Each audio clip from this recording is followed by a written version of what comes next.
We good. We gotta do Mayor, you are free to call the meeting to order. Mr. Clerk, we have a quorum. Call this meeting to order at 6:32 PM. Please call the roll. Councilman Schwartz, represent. Councilman Belcher, Councilman Goldberg, Councilman Morgan, Deputy Mayor Katz, Deputy Mayor G, Mayor Pagan. Here. Adequate notice of this meeting has been provided by sunshine notice issued by the Township Clerk's Office on June 25th, 2024, and resolution number 299-2023, sending a copy to the newspaper's official designated for 2024 by way of resolution number 2-2024, filing a copy in the Township Clerk's Office and posting on the municipal building bulletin board, and the mayor hereby directs that this statement be included in the minutes. The first resolution that we consider this evening, council, is resolution 237-2024, authorizing council enter into closed session to discuss contracts, public roadways, affordable housing, potential sale of township property, personnel, policies and procedures, salary ordinance, fees, legal issues and or opinions regarding any items of the open session agenda, litigation updates, and Oprah is their first move. All those in favor, please say aye. Yes, have it. We'll see you at 8 PM. How was the wedding?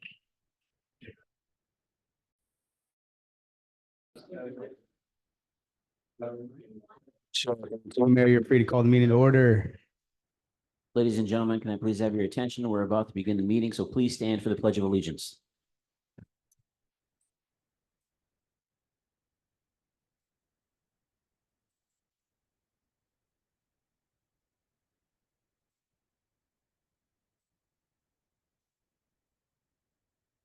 Councilman Schwartz, Councilwoman Belcher, Here. Councilman Goldberg, Councilman Morgan, Here. Deputy Mayor Katz, Deputy Mayor G, Here.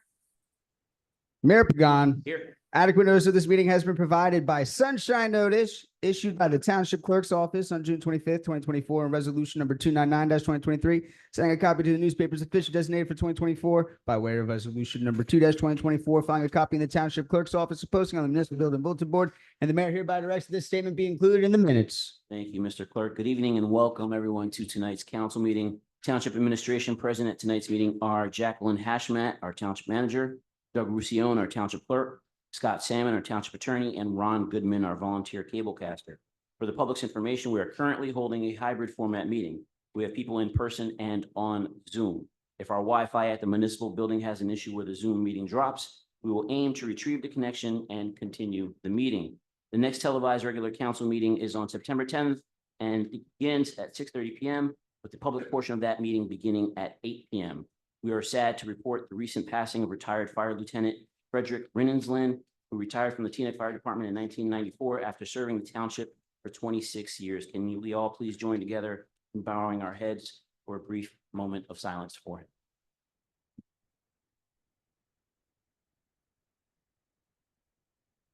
Thank you. We will have a Bryant School historical marker unveiling on September 18th at 6 PM at Bryant School, and invite the public to please feel free to attend.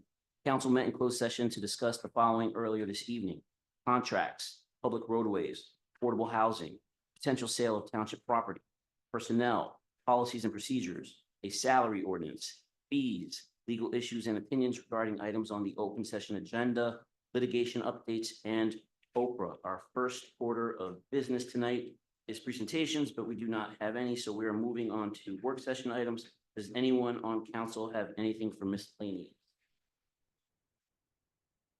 Seeing no hands, moving along. Our next order of business is old business. And we have a State Street redevelopment preliminary presentation for council. Mr. Schwartz, this is Mr. Tavel, correct? Mr. Tavel, the floor is yours, and this is just for council and questions just for council. The floor is yours, sir. Okay. Good evening, Mayor and members of the council. Jason Suvel, attorney for the property owner, 140 State Street. So what we're planning to do tonight is give a presentation on a proposal that we plan on filing with the planning board for 140 State Street. 140 State Street, as everybody is aware, is basically the vacant intersection, the corner of Queen Anne and State Street. Just by way of background, about 13 years ago or so, a multifamily development was approved at that location. And for reasons that I'm not aware of myself, it was never built. So no problem. It is the corner, it's the corner right next to Sammy's, that's adjacent to Sammy's, the vacant south- corner. Southeast corner. Next to the barber shop. So that property was approved about 13 years ago for a multifamily dwelling. It's laid vacant for quite some time. Right now, the property is zoned for multifamily, actually a mixed-use building with a density of 66 units. That is what the proposal is. We have a 66-unit project proposed there with affordable housing, 15%. So there would be 56 market rate units and 10 affordable housing units that are completely in conformance with all the affordable housing control regulations. They would be broken down into 1, 2, and 3 bedroom units and dispersed and integrated throughout the building. In addition to that, the redevelopment plan also calls for retail on the ground floor. So we have retail on the ground floor as part of the project. So it's a mixed-use building there. So in working with the zoning subcommittee, we're basically at a point where we could file with the planning board, but the zoning subcommittee felt that we should present to council on this, which we're more than happy to do. In addition to that, we'd also like to propose several minor amendments to the redevelopment plan in working with your council, Mr. Ash, on that.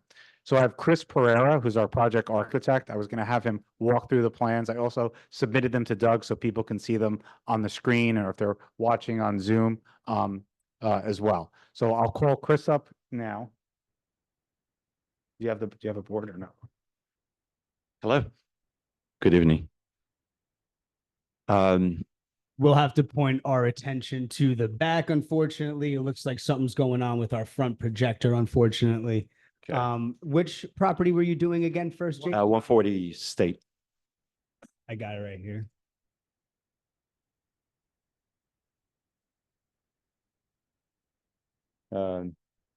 If you can get to the first sheet, I don't know what. A couple more sheets, one more. There we go. Ah, perfect. All right. Okay, so Mr. Tavelos does a great job presenting this. I don't even know why he calls me here. So I could just present the whole thing. We have, as Mr. Tavelos mentioned, we have a project right at the corner of State Street and Queen Anne.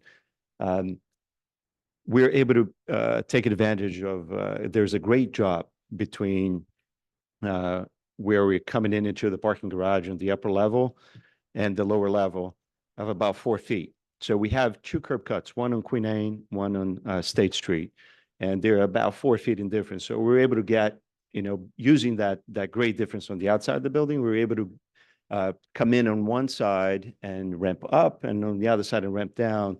So we're really able to, and I'll show you that quickly on the floor plans in the garage. But that really assisted us in reducing the ramping inside the building and maximizing parking. As Mr. Tavelos mentioned, we have a retail space right at the corner of the building.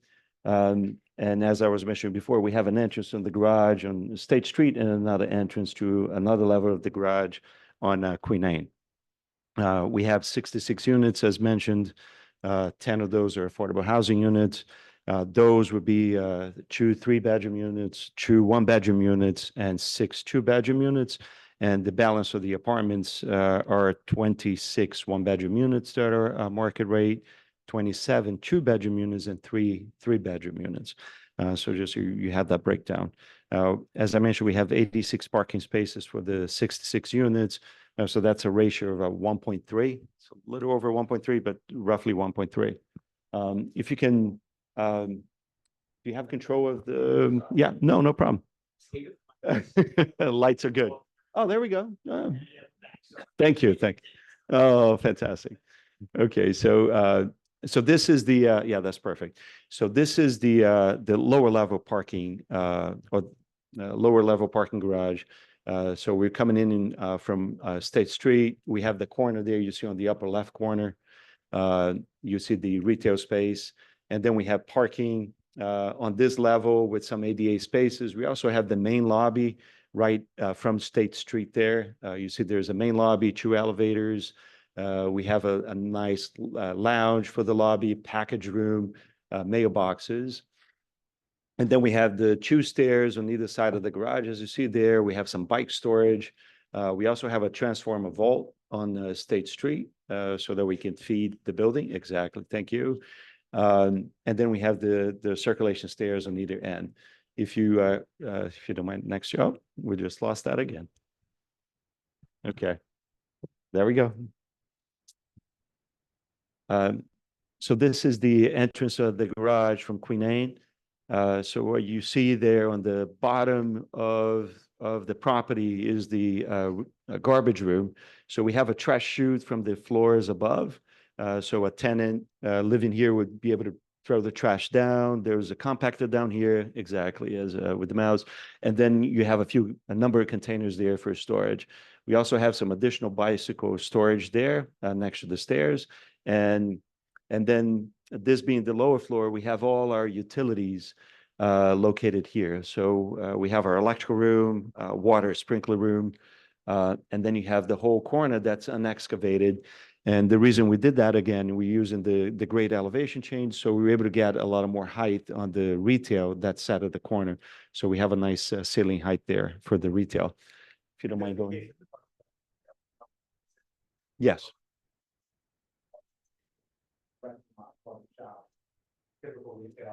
Correct. Just one retail, yeah. It's a good, yeah.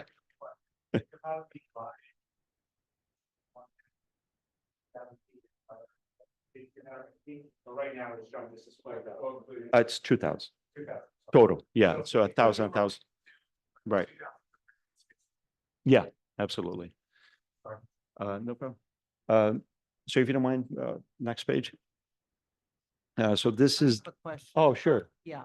Do you happen to have a specs for us to see? I know we're looking at the PowerPoint, Mhm. but do you have any specs for us to look at?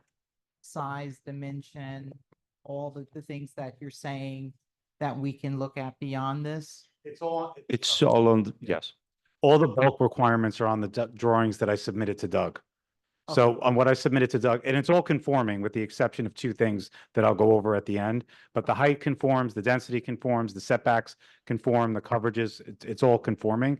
But you'll see, Councilwoman Belcher, that on the plans that we submitted to Doug that he can share with everybody, all those bulk standards are on the plans. And if for some reason you don't have it, I'm happy to resubmit it, Sam. Thank you. So this is the first residential floor right above the parking levels.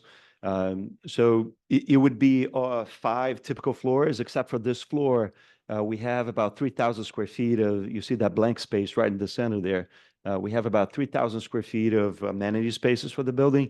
So we haven't designed those yet, but likely a gym, a co-work space, a lounge space, and that space gives access to this small courtyard that's in the center as well. You see that red little roof area there. That is representing a little cabana, but it's a small courtyard that building tenants will have access to. And then you essentially have a corridor running around the center, connecting the elevators right in the center on the top, and then residential units surrounding that on the double loaded corridor. Next page. Please. Thanks, Doug. Okay. So this is a typical floor. So we have 4 floors of that same layout, go all the way through. Again, just a distribution of 1 bedrooms, 2 bedrooms. Our 2 bedrooms range in size from like 1,000 to 1,400 square feet. They're nice 2 bedrooms. The 1 bedrooms somewhere between 750 and 850, 900 square feet. There's one.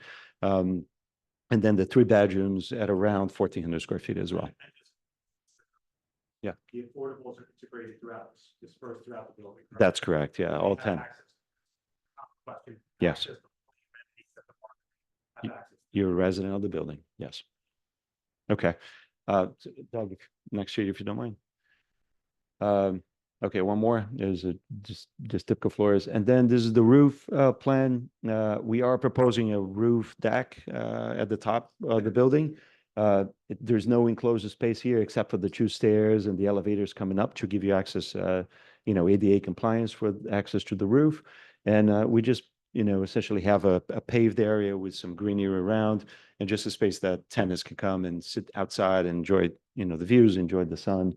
And that will be, open throughout the year, except for, big snowstorms and so on and so forth. Next sheet.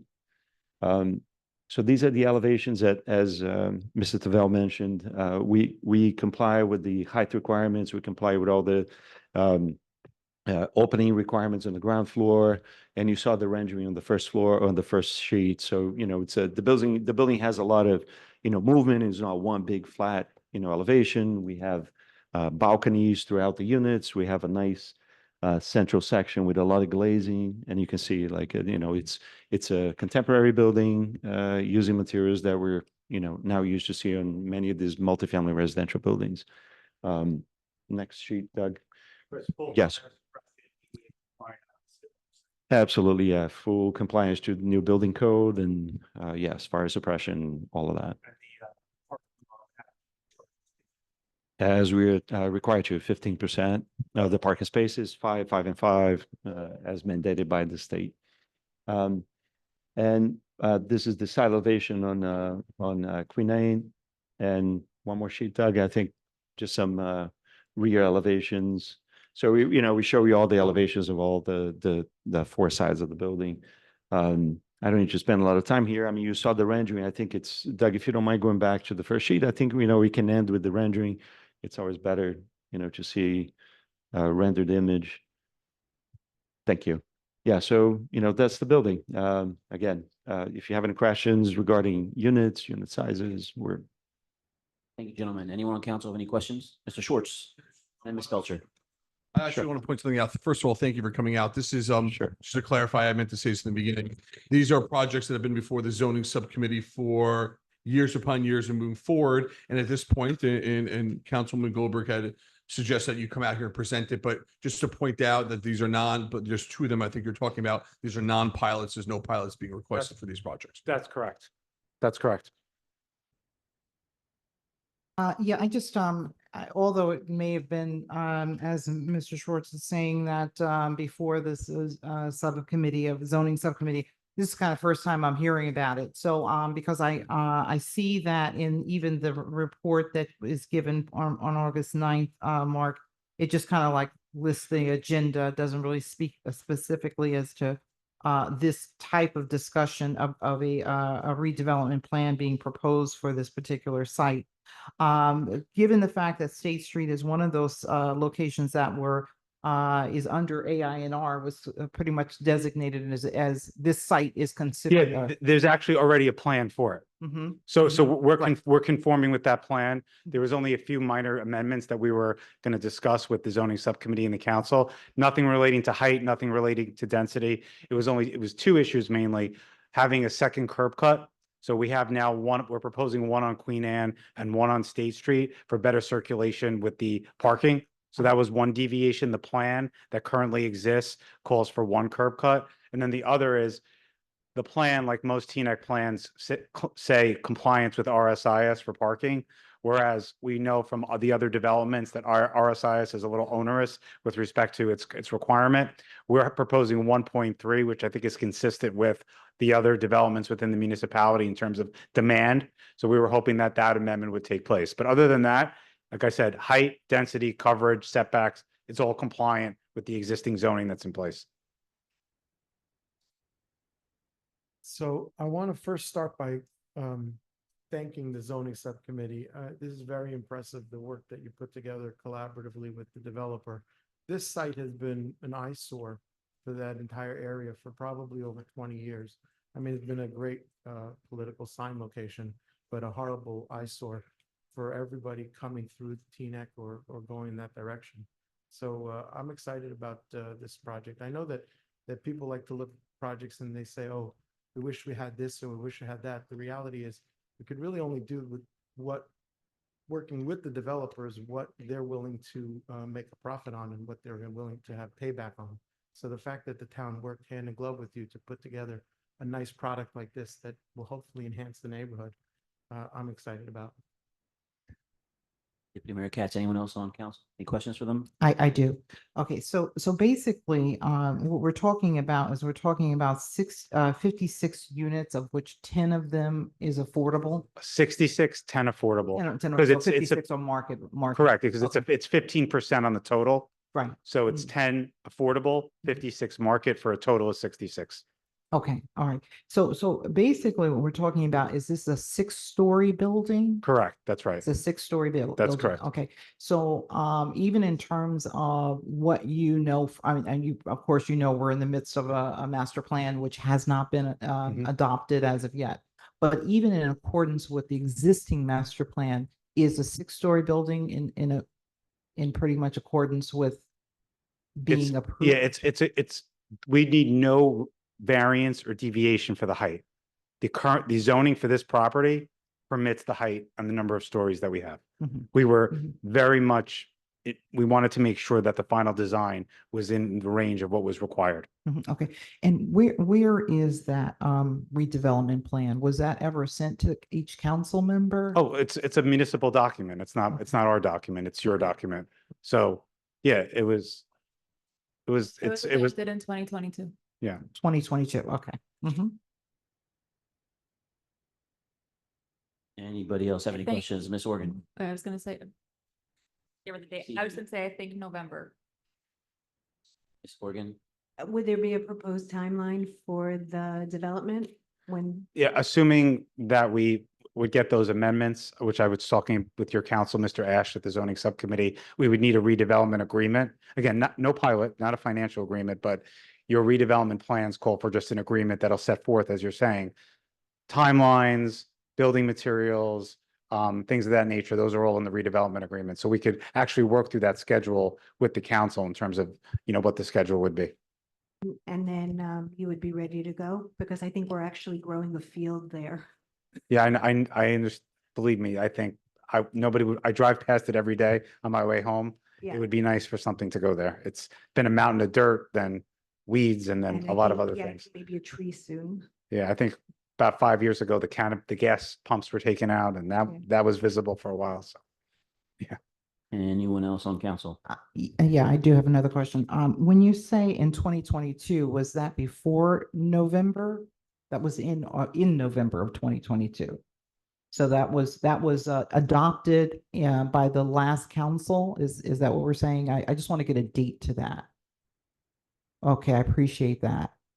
Okay, and so essentially this redevelopment plan is that was adopted in November of 2022.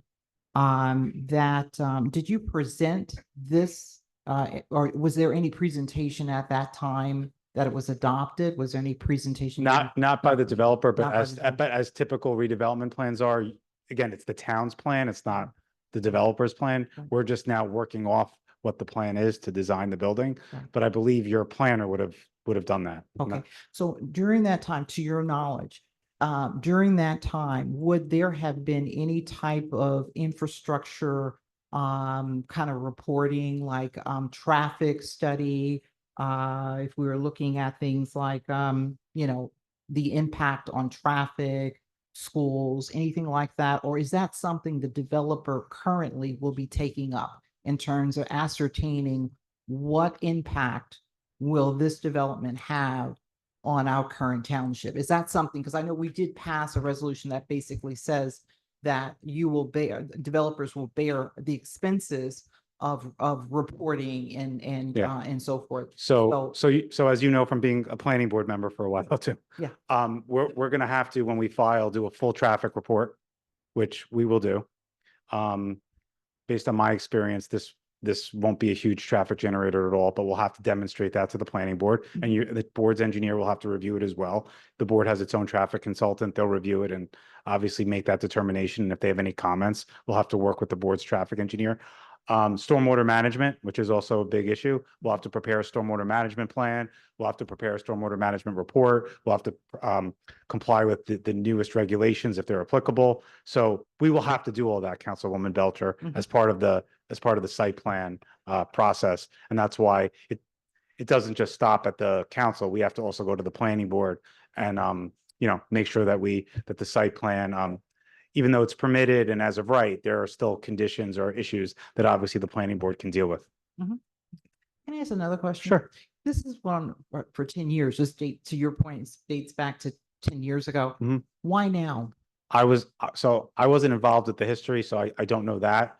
But the original developer's son has taken over the property, and Chris and I have been working with him, and they want to move the project along. I don't know what the business mode or the business mentality is, but they want to move the project along, which I think is a good thing, considering I think people around town as a point of discussion have always wondered what was going to eventually happen there. So I think it's a positive, but do I know their business plans? No, I don't know that. Okay, okay. And do you think finally that would be and pretty much in line with the master plan once it is adopted? Do you think, I mean, I don't know if you've read the draft. Do you think that this project, as you're outlining it, would be pretty much what we envision in the master I think it plan? would, I think it would be consistent with the area, considering you have 189 The Plaza there, which was approved. You have the Teaneck Square project, which is there. It's at a corner. It's in a downtown area of the municipality where there's a business district. We did a mixed use building. Part of the zoning subcommittee's, request was that a retail aspect of the project be integrated into it. So it was part of the downtown area. So I think it would work, but that's obviously more of your planning professionals' Sure. determination than mine. But if you're just asking my lay opinion, then Yeah, I think of course. I think it works well with right there, but Okay, the only reason why I asked is between 140 and 100 State Street, which was another project that Yeah. really was pretty much Yeah, well, yeah. There is another property, I believe it's like a condo there, which is like a 2-story condo. In your opinion, how would this project be viewed from the standpoint of going from a 2-story building to a 6-story building? I mean, I don't think I'm the professional that should be giving an opinion on that, but if you want to just my personal opinion, just talking it as conversation wise, Mhm. there was a gas station there previously that Sure. would have generated a ton of traffic and presented way more issues than a new state of the art, residential building that'll have affordable housing, have some nice retail on the bottom, have controlled access with the parking, will be building code and fire code compliant. Obviously, the architecture complies with the redevelopment plan. You saw the architecture. That was one of the reasons I think we wanted to present, so everybody would see that the building was aesthetically pleasing. So again, I see it as very complementary to the area, but again, that's Right. just the Jason Tuvell answer, No, which has no bearing. That's the professionals should really weigh in on that. 100%. Jason, the only reason why I'm asking is that this tonight is the first time I'm seeing. I am, this. and I think So, that's yeah, that's I mean, positive. and I think that's one of the reasons why, it's And I like think- I know the zoning subcommittee has laid eyes on this, but some of us have not. And I think this is all healthy discussion, 100%. Sure. Absolutely. Thank you. Mr. Mayor, Deputy Mayor G. thank you. I'm just curious, will there be an opportunity to socialize this with the community, with other community stakeholders, or have you already gotten feedback from community stakeholders about this new plan? So unlike if this was brand new zoning, it's basically as of right, with the exception of the couple items that I mentioned. So again, that's up to the council and the zoning subcommittee if you want us to do that, but it is conforming with the current zoning. So we're not asking for anything to be really changed with the exception of those 2 items that I suggested, which was the parking and just having the other driveway. But community input is always welcome on any project. Thank you. I think it'd be a good idea just to get buy-in from key stakeholders. Anybody else on council? Gentlemen, thank you for your presentation. You are appreciated. Yeah, no, and I'll be in touch with Mr. Salmon and Mr. Ash on some of the items that we talked about. So, Thank you so very much. okay. Mr. Clerk, our next order of business is new business, and I think you had 2 items that you wanted to bring to council's attention. Oh, wait, I'm sorry. No, we were doing 100 State Street. Oh, my bad. I'm so sorry, Jason. I thought we only had 1. Sorry about that. That's okay. So you want to put that one up? We do have our professionals for this one on Zoom, but I think I could walk everybody through it.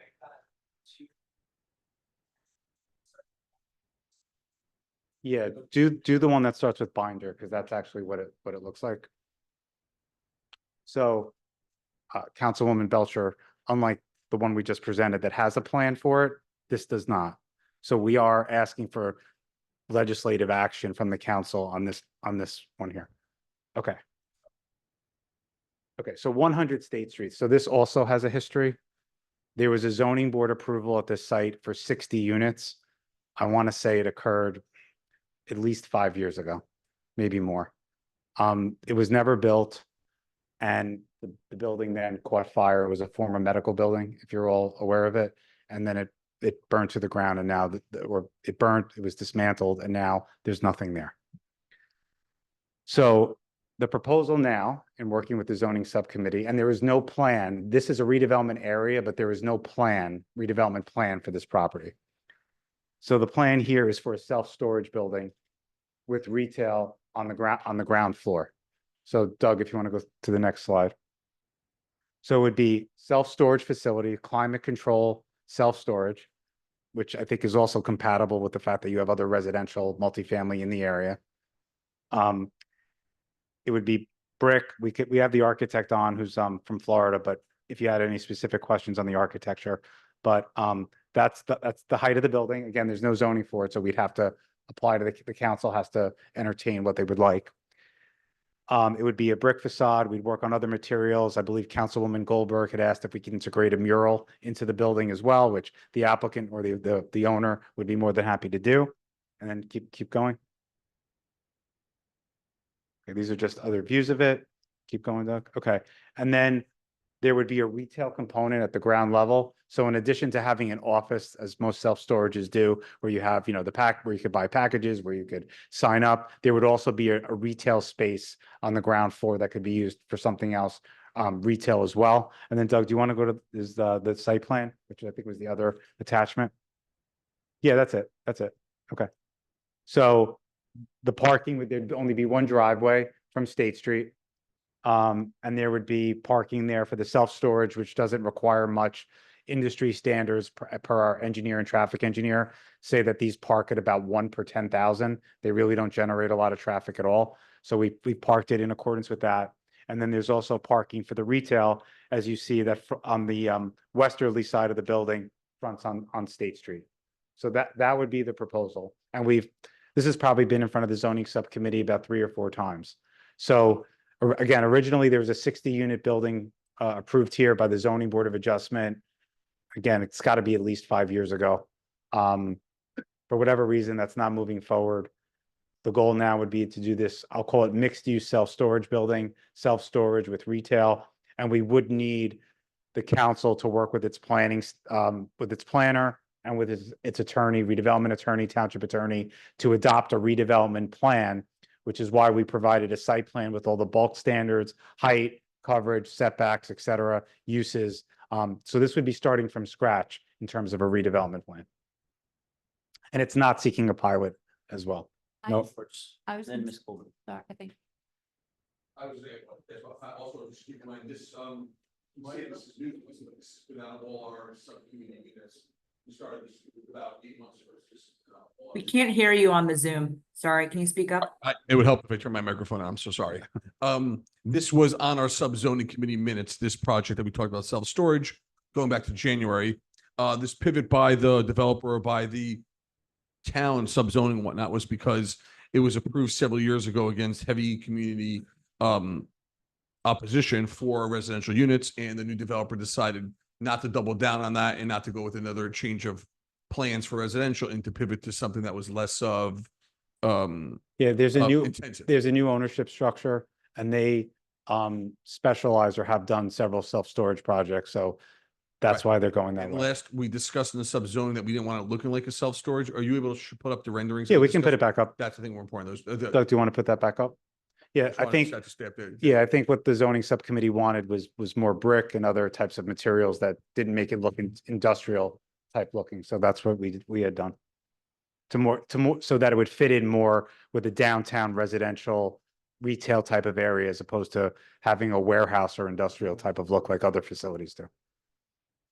And I just want to point out, I know you mentioned it briefly, but the other thing that we talked about was a mural on the front, like Yes. a community mural. So we have to figure out what that looked like with but and where would that go on? Yeah, I mean, I think that would be, I think Councilwoman G also mentioned community, work, seeing what people have in terms of feedback. We're happy to work. No, I was talking specifically about the mural. Yeah, that's what I meant. Like between the council and your professionals and the community, we could work on where that would go.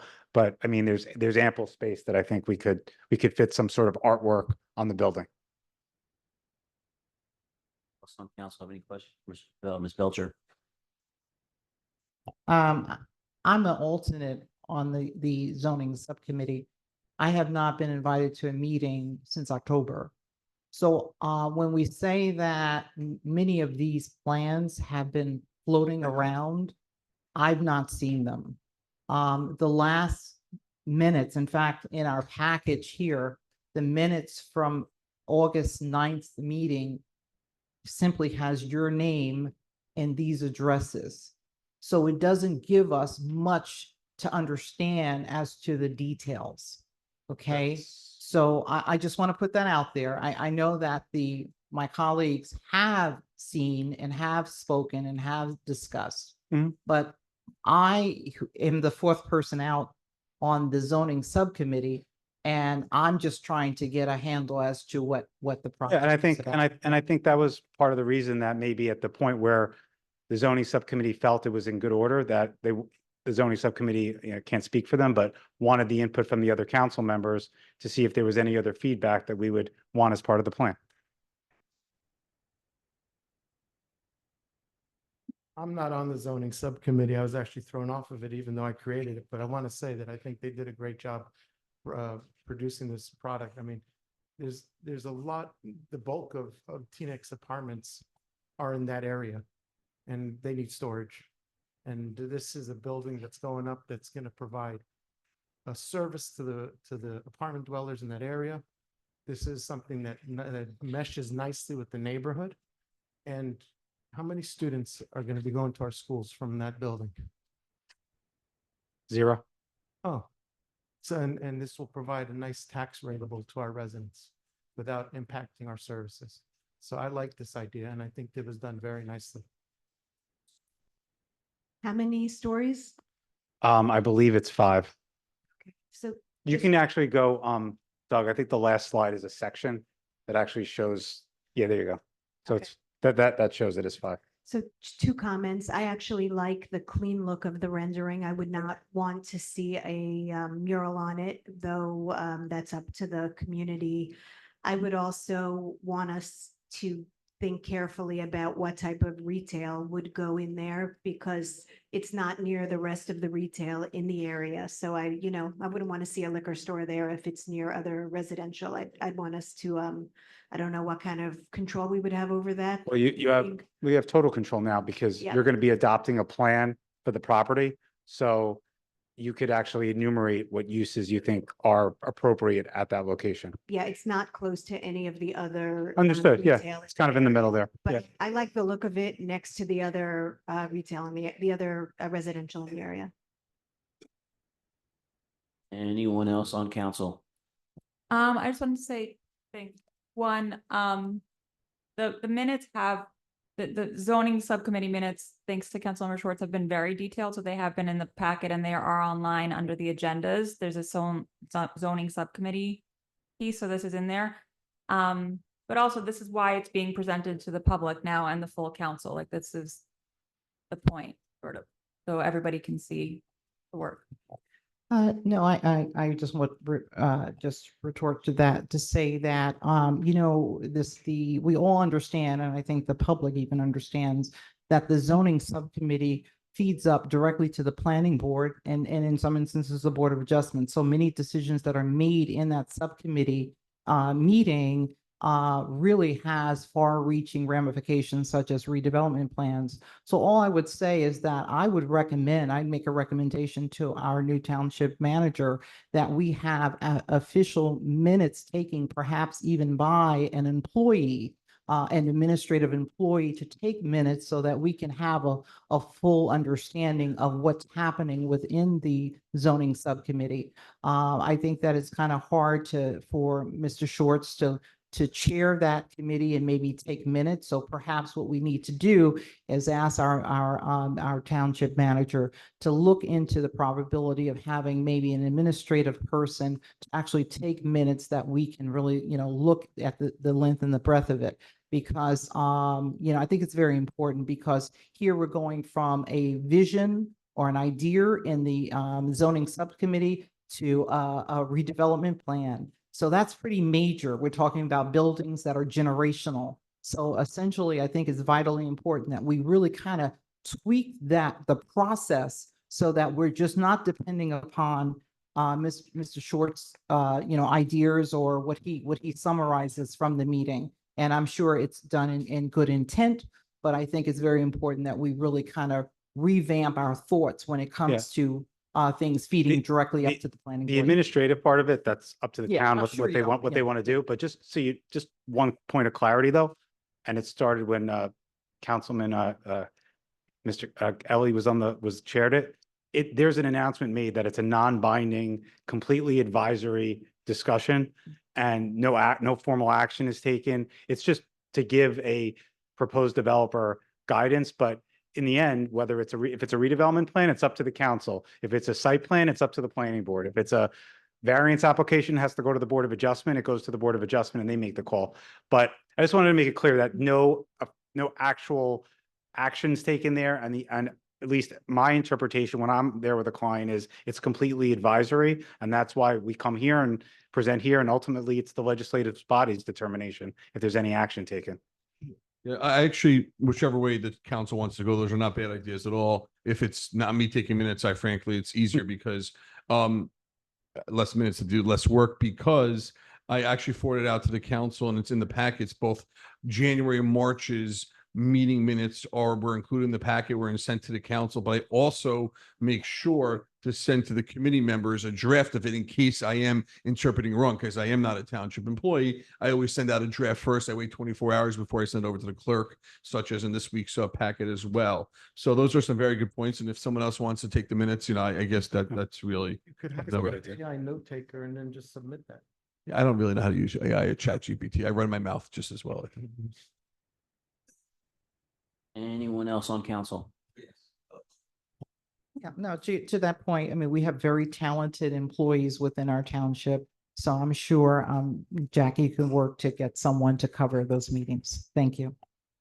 I would support that as well. I like that idea. Thank you, Ms. G. No further hands, Mr. Tavel? No, just to conclude on that, I guess, I'm glad we had the opportunity to present it to everybody. We welcome the feedback, and then I'll reach out to Mr. Salmon and Mr. Ash, and we can talk about next steps in terms of what the council wants to do with the project. So thank you very much. Thank you, Mr. Tavel. Yep. Mr. Clerk, next order of business is new business, and I think you have 2 items. you want to Yes, discuss. sir, Mayor, very quickly, for the public and for council, I want to direct everyone's attention to resolution number 259-2024 on tonight's consent agenda. It might look familiar to many of us. That's because we adopted something extremely similar just a couple months ago. And what this was our municipal open space trust fund public question that is going on the 2024 general election ballot. The only thing that is changing about the question that we are submitting to the ballot after receiving some feedback from the Bergen County Clerk is that we need to decrease the text size of that question. I don't know how many actually read the question in full that would be reflective on the ballot. It was extremely long, and it's creating some logistical issues for the county. So the purpose of tonight's resolution is just try to consolidate and condense the point of all those words. And so that's for that resolution, which is included on the consent agenda this evening. The other thing I wanted to bring up, Mayor, Council, was a last minute resolution to walk in from our police department. They were awarded a grant from the State Department of Law and Public Safety, a grant award, a non-matching grant award. So we don't need to put up any money for it, and it's time sensitive. So we wanted to get that in for them. If I have A second, Mayor, I will read the language into the record. Please go for it. Accepting a grant award from the NJ Department of Law and Safety, State Fiscal Year 2024 Pop-Up Party Prevention. Whereas the Teaneck Police Department within the Township of Teaneck, Bergen County, New Jersey, is a recipient of a non-matching grant from the NJ Department of Law and Public Safety in the amount of $39,052.99, the Pop-Up Party Prevention and Response Initiative Grant Program. And whereas the non-matching award, sub-award number 24-PPP-11, in the total amount of $39,052.99, state account 24-495-066-1020-498 was awarded on August 6, 2024, and is for the period of May 24th to September 30th, 2024. And whereas the subrecipient, the Township of Teaneck Council, is authorized to accept this award on behalf of the implementing agency, which is the Teaneck Police Department. And whereas the subrecipient, Township of Teaneck, authorizes the implementing agency to expend this award on programs for the community. Now, therefore, be it resolved by the Township Council, Township of Teaneck, the subrecipient of this grant award authorizes the mayor to sign the necessary documents in order for the Township and Teaneck Police Department to accept these funds. Is there a first? So moved. Second. Thank you. And I just need a roll call to add it to the consent agenda. It will be added as number 263-2024. And that was a first from our mayor and a second from Councilwoman Goldberg. Going down the roll, Councilman Schwartz, Councilwoman Belcher, Yes. Councilwoman Goldberg, Yes. Councilwoman Organ, Yes. Deputy Mayor Katz, Deputy Mayor G, Yes. Mayor Pagan. Yes. Thank you all for your time. We'll see this resolution 263-2024. Mr. Clerk, does anyone else have anything on new business?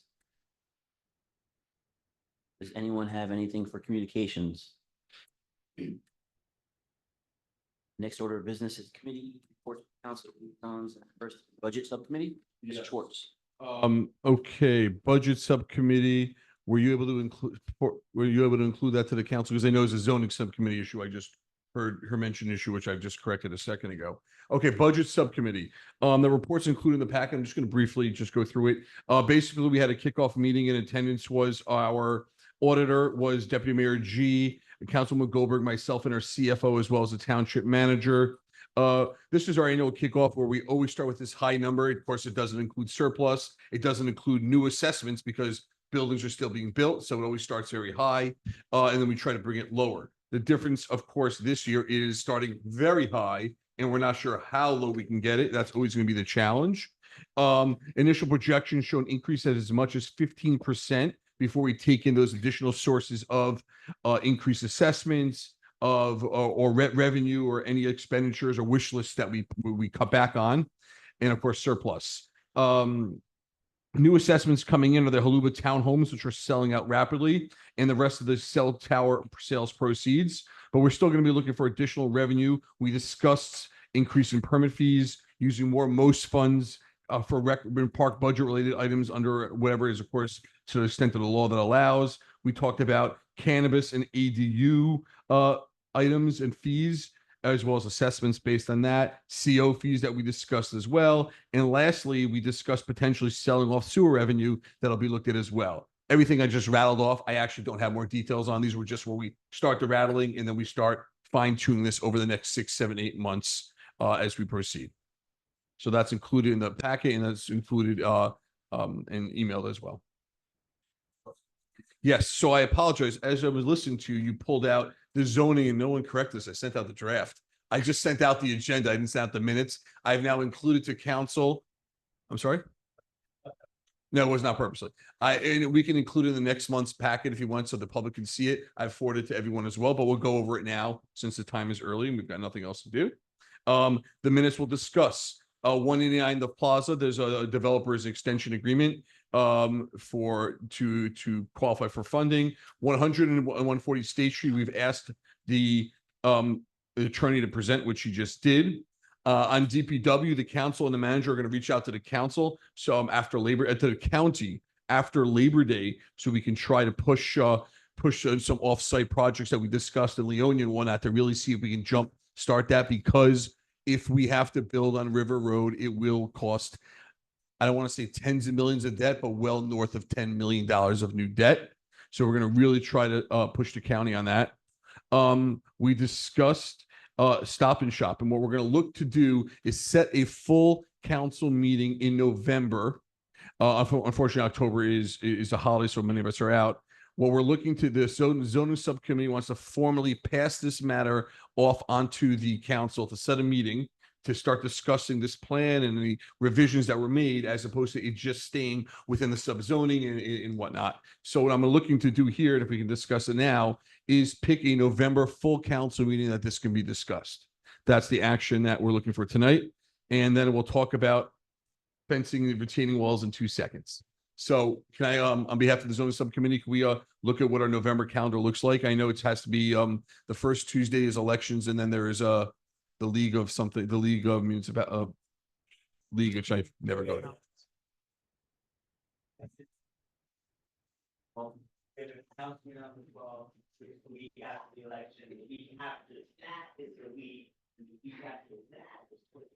So are we able to do this, let's say on Wednesday, November 6th, or does the council want to?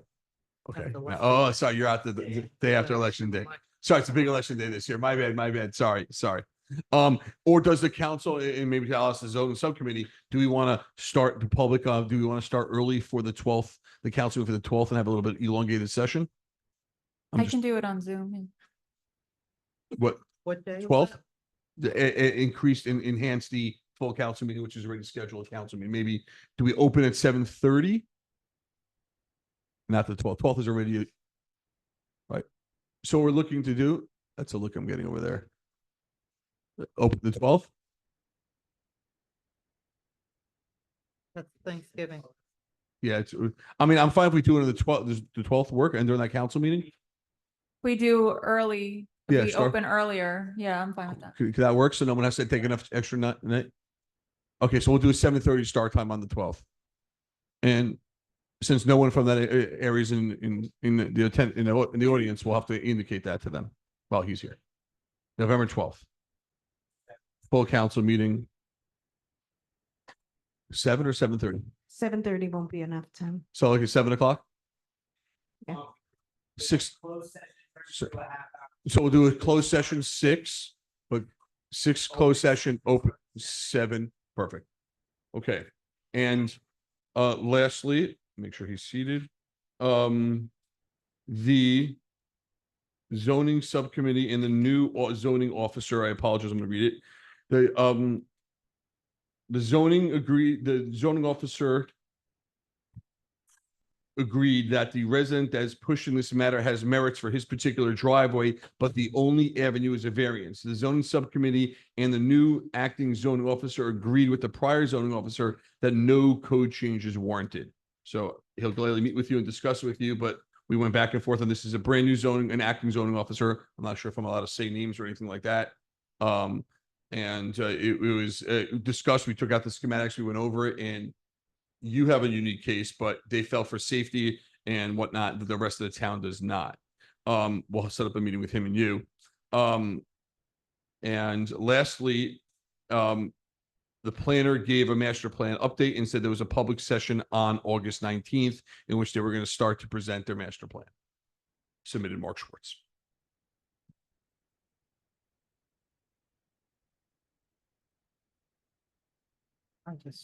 Just in general, just want to mention that a couple of things, just from my involvement with historic preservation. There are many markers that are being planned. Some of them have actually been placed. I just want to remind people that on September 18th at the Bryan School marker will be placed. And please come out and sell in recognition of that. That's about it. Thank you.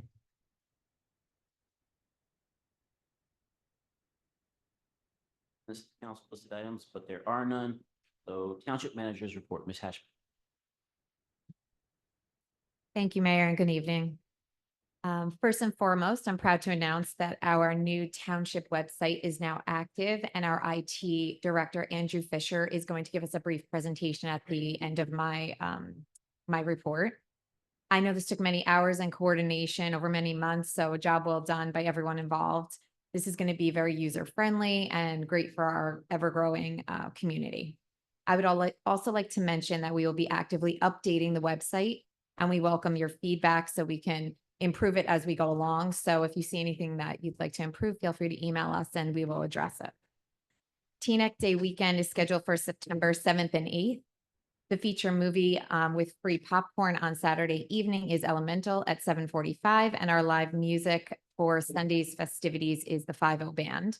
We will also have a petting zoo, a trackless train, pro wrestling match, face painting, and much more. Sunday at sundown, we will also have fireworks, and we hope to see you and your families there. The planning board held a public hearing on August 19th in reference to our proposed master plan. All comments will be taken into consideration, and our next meeting is scheduled for September 16th. Social media will also send a reminder for everyone. Teaneck will be hosting flu clinics this fall. It will be high-dose flu vaccinations will be offered for seniors 65 and over. They will be available late October and in November, and more details will be to come on social media for that as well. The township recently scheduled a spotted lanternfly treatment in several of our park areas. We are monitoring these areas to see how effective it is for the future. Our historic preservation markers have been installed by our DPW, and we thank all that were involved in executing this project into our community. Movies in the Park at the Voti Park Band Shell has one more showtime featuring the movie Trolls Band Together on August 27th at 7:45. The rain date is August 29th. Mosquito season awareness is important this time of year. We ask that residents empty standing water on your property, clean drains and gutters, and keep your swimming pools treated. The county has recently done a treatment in our area, and any future treatments we will post on social media. As for the school year quickly approaching, we do have our DPW repainting our crosswalks in the area. Some of our project updates I'd like to share with you. Our library renovation project continues to move forward with our last normal operating day being August 29th. Starting in September, items can be returned to any Buckles Library or drop-off location on the first floor of the municipal building. That will be Monday through Friday from 9 to 5. Please visit teanecklibrary.org for additional information, as we will continuously update the renovation process. Voti Park tennis court lights have been ordered and awaiting delivery. Due to some delays, this will be more towards later in September. The Voti Park restroom building is scheduled for a September delivery. Our Belle Ave drainage project, I have met and been in contact with some of the residents that are here tonight. I would like to mention in January of 2023, the township installed a 120-foot culvert to jumpstart the solution to the flooding issue that I've been made aware of on Belle Ave. The township is committed to the drainage project that is in progress and will expedite this process as best that we can. We are currently awaiting Green Acres to respond to the compensation proposal. This multi-million-dollar drainage project has capital funds allocated in tonight's bond ordinance. It is important to note that we can start the design phase, but we must still await the EPA response and approval before we can start actual construction. In reference to the diversion permit application, the initial permit is approved. We are still awaiting the compensation approval agreement. Lastly, the good news is the bioswales are in the design phase, and we will be installing 10 of these in about 3 to 6 months. The cost of these bioswales is about $335,000. We are hopeful this too will alleviate some of the flooding in your area. Once the design phase is done for this roadway, I will have a neighborhood meeting, and I will sit down with all of you to go through the design phase and next steps, so we all remain in communication. The Route 4 Palisade Ave Bridge improvement project is still in the review phase. The DOT has extended the resident response time by 2 weeks. This was a nixle sent out, so if anyone would like to respond, you have till August 29th. Several parcels are encumbered Greenland Parkland. However, a document review determined that limited Route 4 improvements are allowable without being considered diversion disposals, so the acreage has been decreased to 0.33 acres. Green Acres rules require basal tree area mitigation, which means more trees are required. That's why forested parcels are being considered. Shepherd Ave was being put forth as compensation, and environmental reviews and surveys are not approved yet. I will remain in communications with DEP and DOT, and once I hear back, I will have more updates for the project. Herrick Park is currently closed until further notice. The contractors are mobilizing on site, so residents should refrain from visiting the park while we have these upgrades to our baseball fields, basketball courts, restroom, and spray park, as well as the children's playground. Road resurfacing began on July 8th. Most of the concrete work has been completed and paving is underway over the next 2 weeks. The only street that will not be completed is Hemlock Terrace because that needs total reconstruction. Argonne Tennis Courts, the design is currently underway, and the Phelps Park splash pad is also in the design phase and almost final. Sagamore Park improvements, we received our procedural letter from the DEP. Our township engineer is in contact with the LSRP to assist with our preliminary assessment report, which will be due on October 16th. Lindbergh Boulevard by the Garden Club recently experienced flooding, which washed away the gravel area. And we also have some damage to the storm drain from the last rainstorm. So we will be paving the one side where the gravel area was to eliminate any trip hazards in the coming weeks. Some updates for residents that have brought some things to our attention. A four-way stop was requested at Grayson. I did work with the PD, and at this time, a larger sign and painted stop line is recommended. A four-way stop is not recommended at this location. Prince. Intersection warning signs will also be added to the area, so I will let you know when that's complete. Decatur, we were asked to add a blinking stop sign. Right now, the DPW has been in contact with the DOT for the placement of the blinking stop sign, and I will be adding thermal painted lines and rumble strips in the area. Larch Avenue, request for a radar sign to be installed. That was done this past week. 156 Oak Street, curb your dog signs have also been installed. Some grant updates I have for you for the month of August. Two grants were awarded: the New Jersey Department of Law and Public Safety Pop-Up Party Prevention and Response Grant, which Doug has already mentioned, in the amount of $39,052.99. This will be to purchase protective gear, metal barricades, and surveillance drone.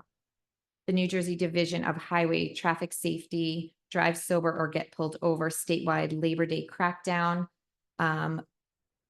is another grant we received in the amount of $7,000 for overtime for enforcement over Labor Day. We also submitted for 2 grants in August, SNY Play Ball, New York Jets football grants. The Teaneck Recreation Department applied for a $5,000 grant, tickets to a New York Jets game, and a clinic with professional instruction for Teaneck Junior Football Program. We also applied for the Leary Firefighter Foundation Jeremiah Lucy Grant Program.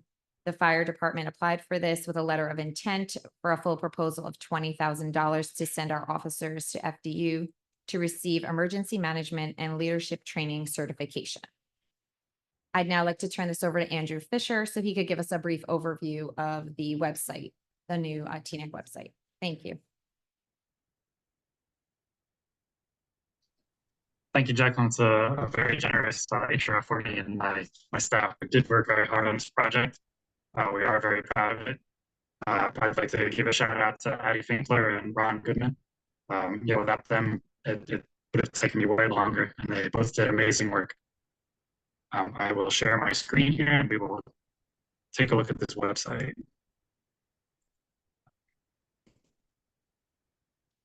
All right, can everyone see it?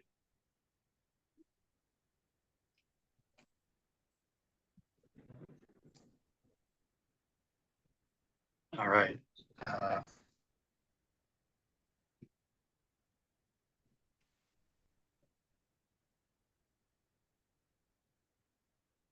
Sorry, I wasn't sure if anyone could hear me.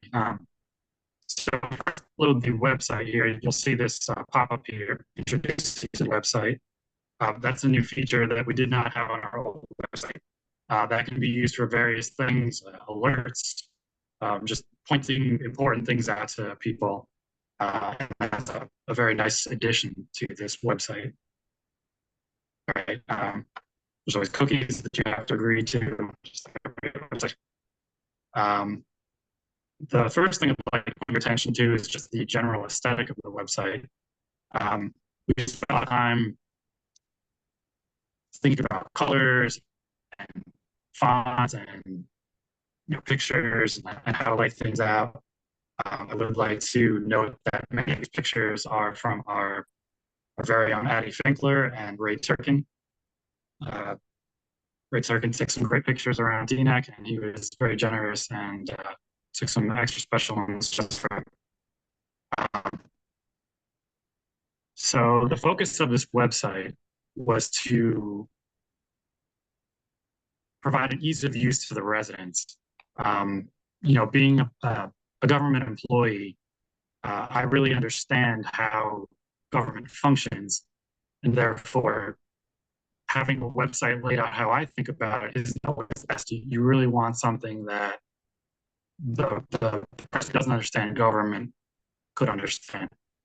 And so what we've done here is we've taken the most viewed pages from the website and we've packaged them in these menus here.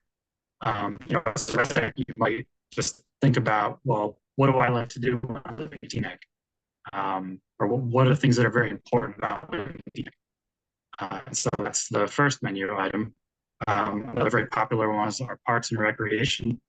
DNEC has a lot of parks, a lot of green space, and people really use the website to find out about where to go and what to do. DNEC is always constantly in motion. People are always building things. People are always looking for permits. People are always looking for maps about taxes, land use, zones like that, voting districts.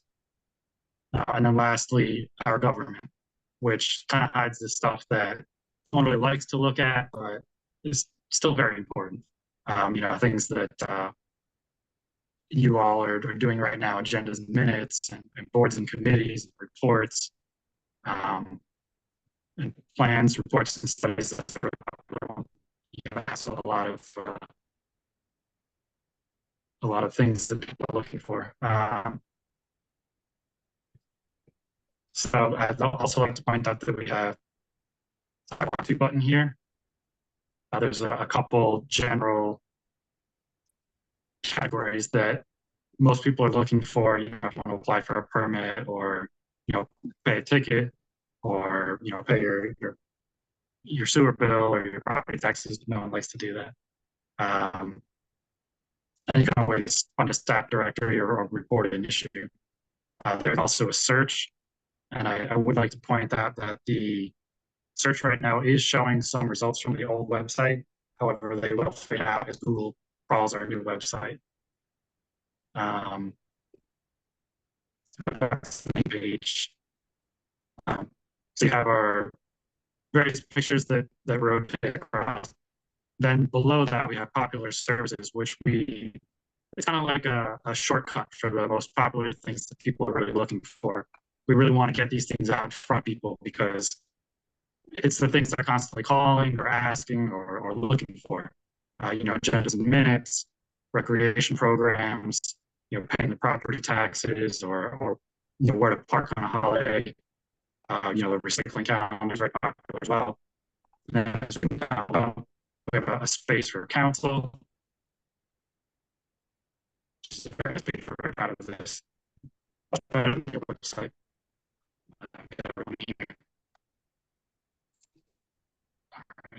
And then also the calendar. We have the full calendar. All right, so we have a calendar here. I'd like to point out that you may subscribe to various calendar functions, the council meetings, events, holidays, other meetings, and then recreation. So you will be notified something is added to the calendar. And then, of course, all those categories are also here. From, so if you only want to see meetings, you can select that. And then below that, we have the community spotlight and news.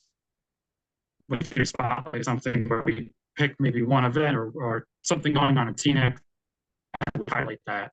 So it's really visible for everyone. And then of course the news, which also has a subscribe feature. So you never miss any of our very important news articles. And the last thing I'd like to point out is that down here at the bottom, and there's other places throughout the website, you can sign up for our newsletters so that you receive those news articles and calendar events and media purposes. However, you can also sign up for our Nixle or for our code red emergency notifications.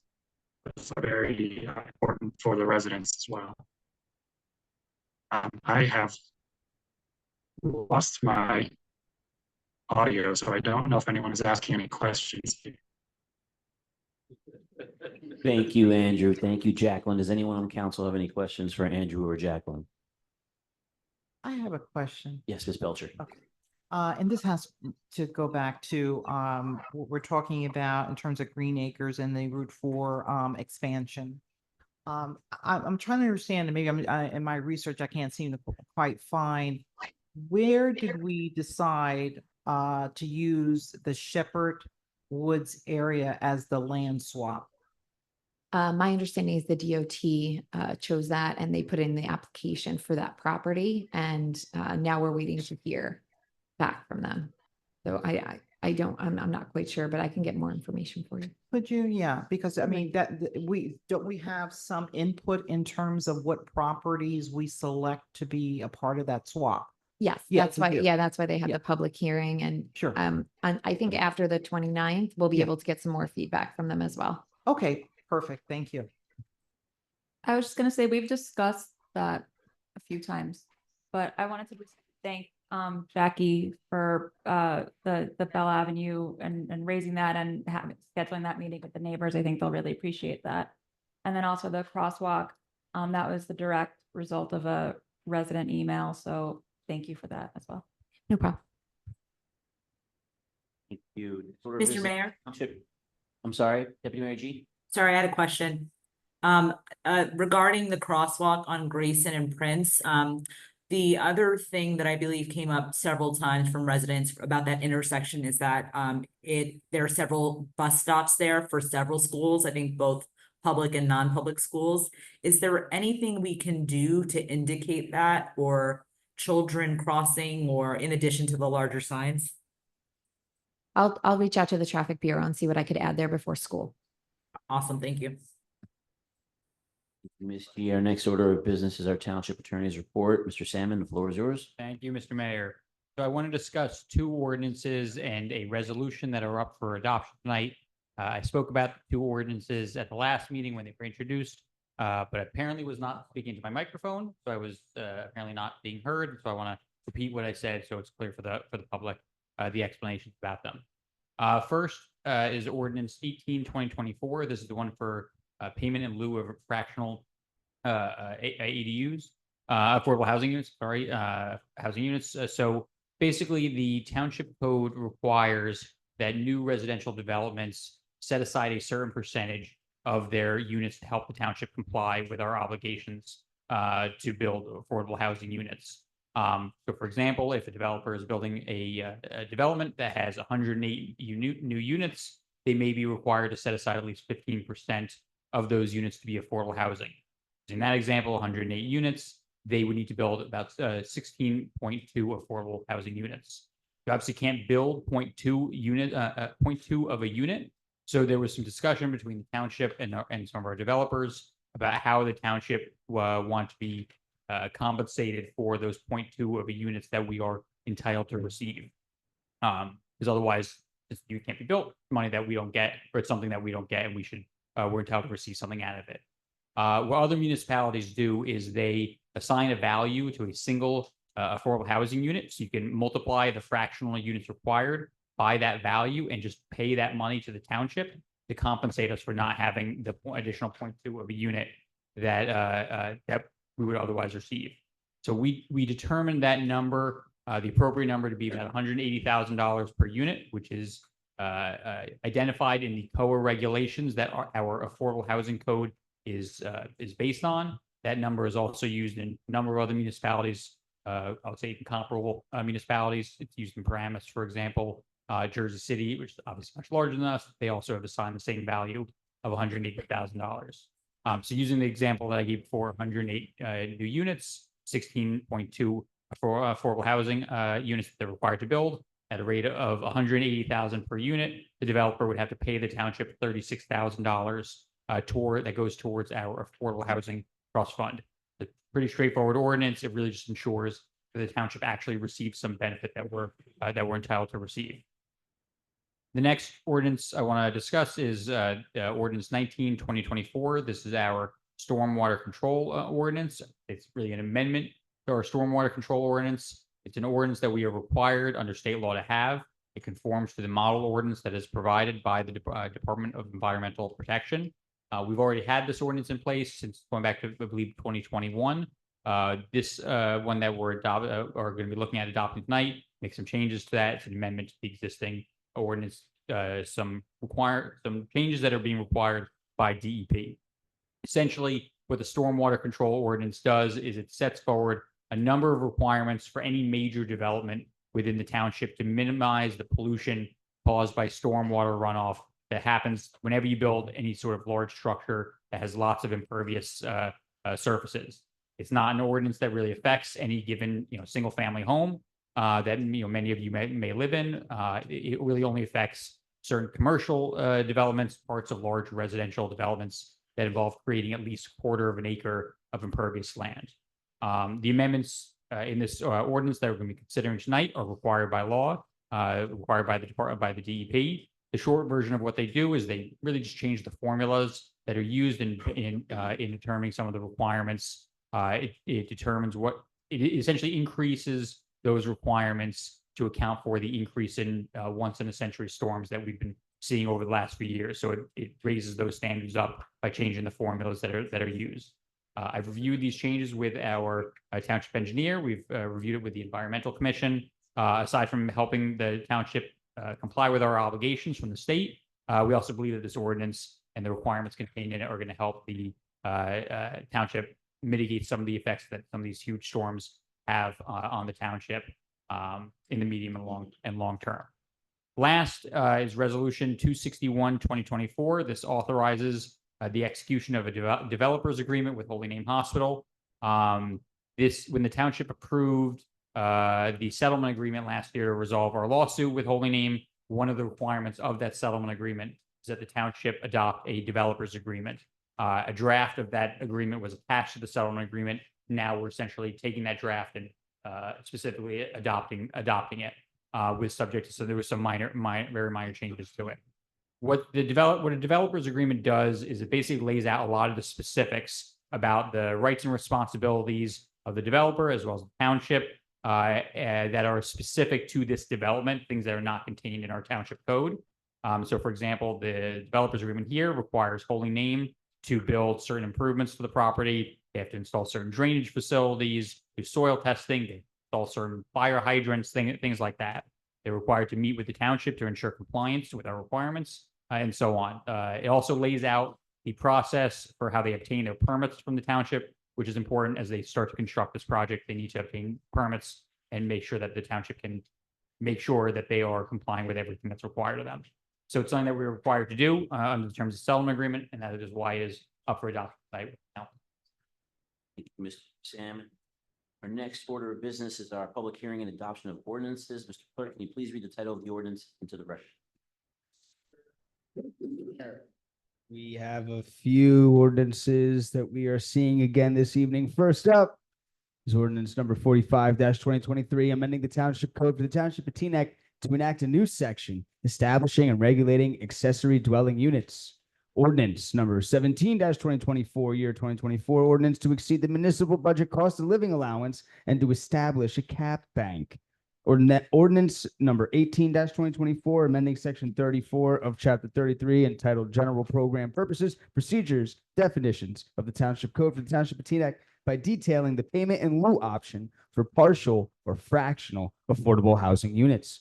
We have ordinance number 19-2024, adopting amendments to the Stormwater Control Ordinance. Last but not least, council, we have ordinance number 20-2024, which is authorizing the conveyance of a perpetual deed of easement for the installation and maintenance of a water line on real property designated as Lot 2 and Block 2402 on the official tax map of the township, commonly known as Herrick Park. Clerk, does anyone on? Yes, Mr. Schwartz. yes. Mr. Clerk, would you just give us a refresher? We've been 4523, which is ADUs, which I'm very much in favor of. We've been punting this until after the master plan. You emailed the council that there was a legal reason why you had it listed tonight. Can you just clarify what our missions are? What our options are, I should say? We had listed it to the August meeting. We're at the August meeting now, and I guess maybe the mindset was that the master plan would be completed by then. As we just heard from our manager, the master plan is not yet adopted, although we're rearing it. So we had scheduled it for this meeting. So your options are, you have to vote on it. So you either defeat it, approve it, or table it again. So you're saying I could make a motion to table it for 3. I imagine there was maybe a meeting in September that we're gonna get the master plan done. I don't know. Yeah. You can, yes, you can table it to further meeting. So I'm just curious, Mark, why would we table it?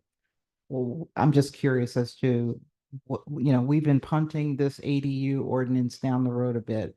So I'm just curious as to, is there a rationale behind why we would want to table Yeah, it? sure. So if you're asking my personal opinion, I actually think that this is an excellent, I think it's something that's important. I don't know how much traction it's going to get in town, but it'll definitely help the affordable housing crisis. But everything we've been talking about, new plans, new developments, we've talked about waiting until after the master plan, which is why we punted it. So I'm not really sure the council's flavor has changed for that. And so I think I may have made the motion last time. I'll make it now to wait till after the, until we thought, I don't know if we have the votes for it tonight, but I hope that we can keep it pending and then vote for it after the master plan's passed, which I hope will be in September. But keeping in mind that the planning board found that the ADU ordinance was in compliance with the existing master plan.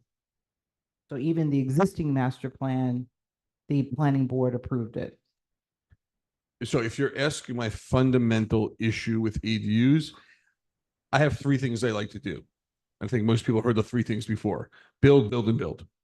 I'm in favor of the ADUs. I think many people, if they know it will not be, I intend to vote for it. But the reason I'm not in favor, the reason people would not like the ADUs is that when we want to build, say, 1500 Teaneck Road, people come out and complain about traffic, about kids going to schools, things that really haven't come true. Now, what we're looking to do with ADUs is sit there and say, that garage that adjoins your house and is 3 feet from your neighbors, you want to put your young family, your son, your grandson in, or your parents in. That car that they're going to park is now going to be in front of your house. That child, your grandchild, is going to go to this school. So I'm in favor of this because this is one of the great tools that we need to hopefully help with affordable housing. But what we've done is this council has said continuously that we're waiting until after the master plan. If you want to call for a vote for it tonight, by all means, call for a vote, but nothing's changed. I mean, I'm just wanting to know that as the chair of the Affordable Housing Subcommittee, we are facing down dates that will require us to kind of like address, numbers that are going to come to us that are going to be sizable by all estimation. We're the 2nd largest township within our county. So that the numbers we're going to get is going to be substantial. So all I'm saying is that we are exploring ways in which ADUs can be used to count toward those affordable housing units. So the sooner we get the show on the road, the better I believe we will be. Right. So I'm just saying that, yeah, we can punt it down the road a little further, but at some point in time, we really want to use all available resources to help our township to find affordable solutions for housing. Yeah. I have two questions. I'm sorry. Okay. Councilman Belcher, do you have a rough estimate of when the master plan will be completed by the planning board? Well, I was not certainly certain that we would have such a large turnout the other day, but you know, our community came out and they have certain specific comments, and we're working with the planner to work those comments to address them in the master plan. So I don't exactly have a timeline on as to when that will be completed. Mhm. I have another question. I don't know if it's for the Scott or Denise. My understanding is that there's no mechanism for these units to actually count towards our former COA requirements. Is that correct? Not correct? They can be counted towards it if they were given a deed restriction. So they would have to have that 30-year deed restriction to apply. Otherwise, you're right. They would. So it doesn't count unless the homeowner says that this apartment they're building is now permanently part of the deed. So if they sell it to me, I have to keep that garage as an apartment. Well, it wouldn't be permanent. It's for a 30-year deed restriction. So for 30 years, correct. So Yeah, if I'm they sell- if they not sell it in the living past meantime, 30 years. then yeah.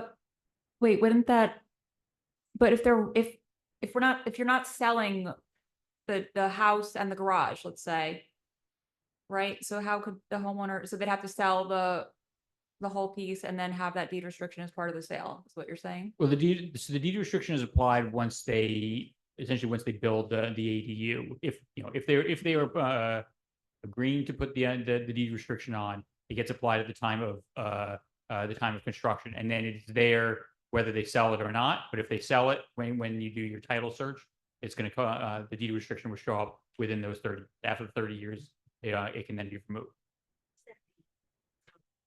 I guess I'm asking a very Yeah, similar sorry, question. it's a conversation Yeah. between council. only. I don't So- understand either. Yeah, so why don't we do this? Why don't I suggest this, that we host a meeting about ADUs in September.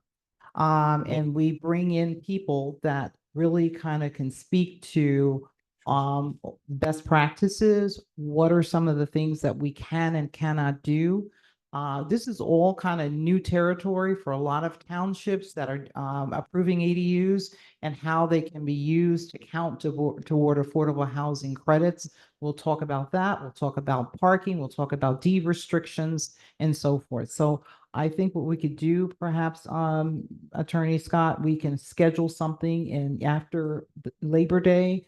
We'll look at and see if we can invite the entire township to really listen in. That's Okay? excellent. In the meantime, so that's excellent. Thank you very much. Thank So you. I thought we did have a speaker, but having a councilman would be great about it. And in the meantime, I'm gonna table for 60 days, 45/2023. Sorry, I make a motion to table 45-2023 for 60 days, if that works.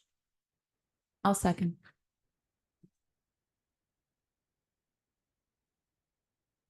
I got a little feedback in my headphones on that one. Can you just remind me what that Make a motion was? Motion to table 45-2023 for 60 days. 60 days. So I just want to, actually, no, 60 days, that's fine. Works. And that was a first from Councilman Schwartz and a second from Councilwoman Belcher. Now Councilwoman Goldberg, I'm sorry. Going down the roll, we have Councilman Schwartz, Councilwoman Belcher, I'm going to abstain. Councilwoman Goldberg, Yes. Councilwoman Organ, Yes. Deputy Mayor Katz, Abstain. Deputy Mayor G, No. Mayor Pagan, I'll say yes because I have faith in our planning board. tabled for 60 days. We will see it again. November or December? I'm sorry, my mental math isn't great. Thank you, Mr. Clerk. The public hearing on these ordinances are now open. Any member of the public wishing to be heard on any of these ordinances and these ordinances alone will be called on and will state their names for the record. Comments and questions will be limited to 3 minutes per person. If you are on Zoom, please list your first name and your last name if you want to be called on. Does anyone want to talk about these ordinances in particular? Ms. Eliyahu?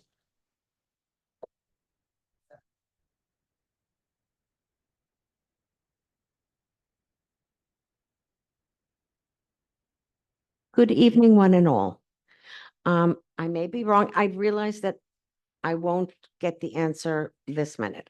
And I may be wrong and may have misunderstood. But is the unit value for affordable housing actually 180,000? So for the point, let's say the 0.2 unit that's left over would be the 0.2 of 180,000, because I would be surprised if any unit is actually listed for 180,000 today.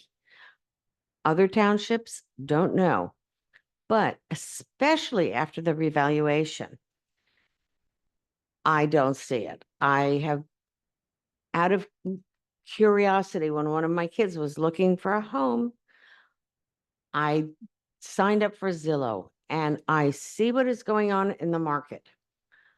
If Teaneck is really selling apartments, in other words, those 0.2 units, at least Teaneck should be getting market rate. And it's not $180,000 for any apartment. Might get a closet, a walk-in closet, but that's about it. Thank you. Thank you, Debbie, ma'am.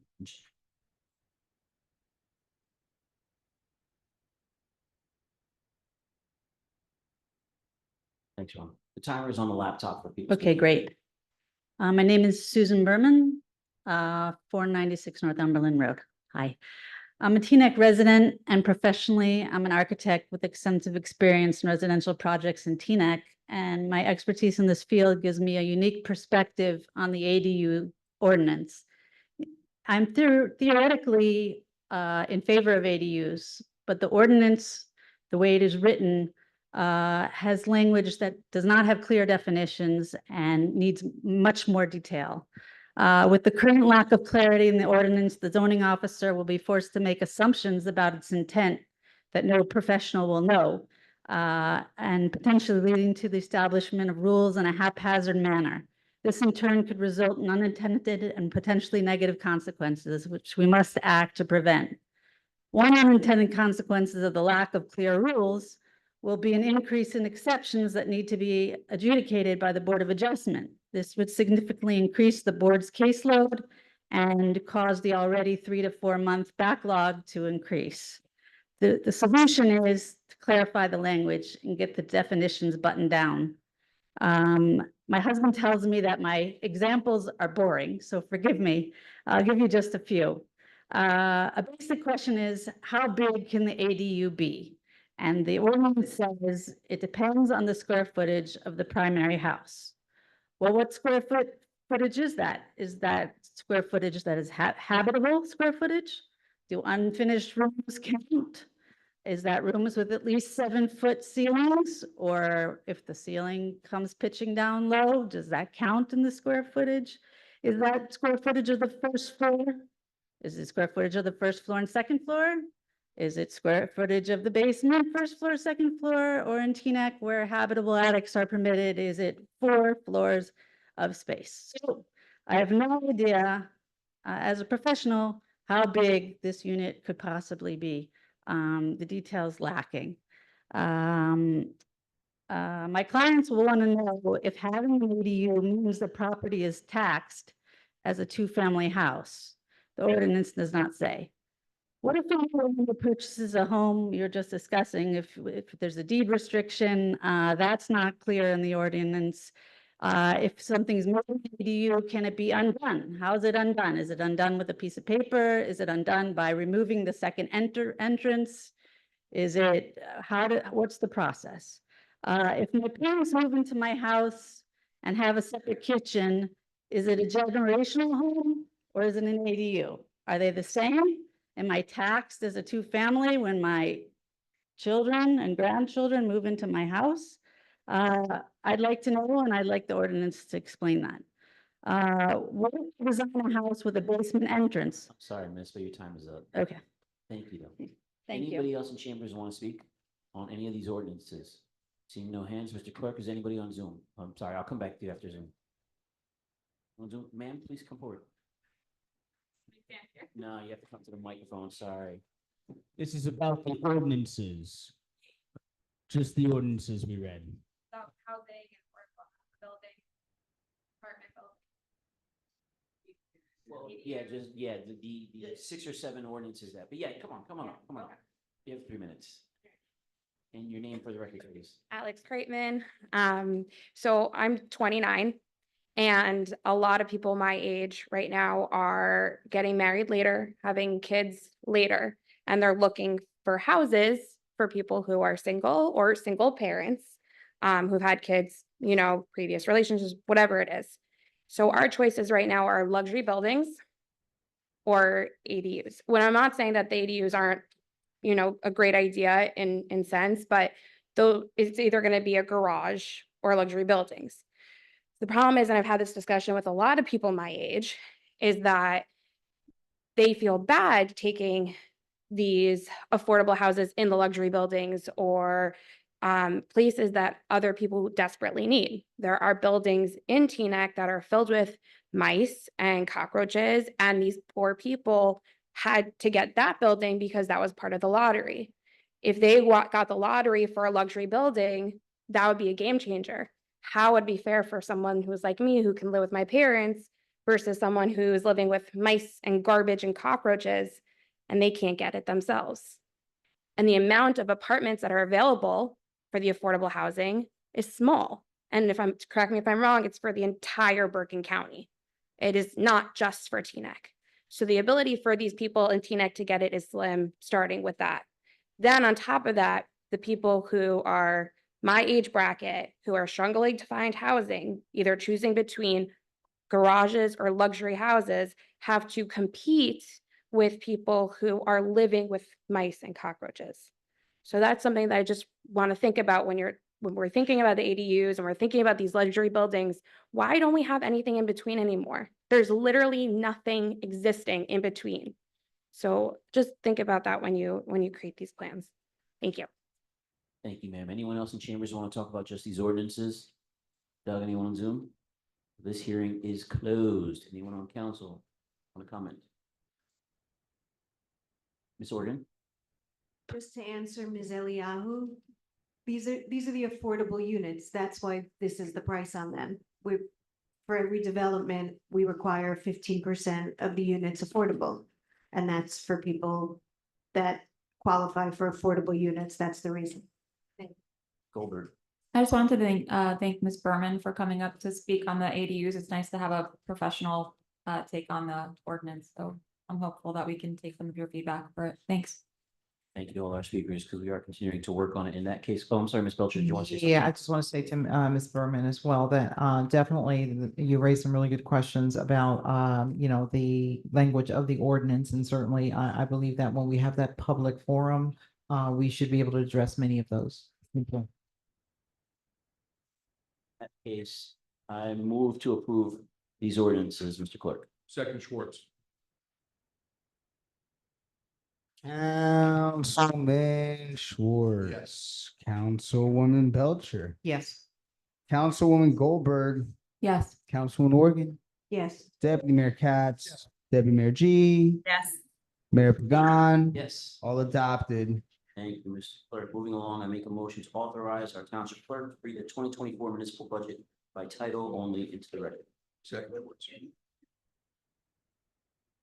That was from you, Mayor, in a second. I actually need a roll call on that, council. Bear with me. Councilman Schwartz. Councilwoman Belcher. Yes. Councilwoman Goldberg. Yes. Councilwoman Organ. Yes. Deputy Mayor Katz. Yes. Deputy Mayor G. Yes. Mayor Pagan. Adopted 2024 municipal budget. You can open the public hearing now. Now we will have a public hearing on the 2024 municipal budget as introduced. Anyone in chambers want to speak about the budget? Dr. Powers.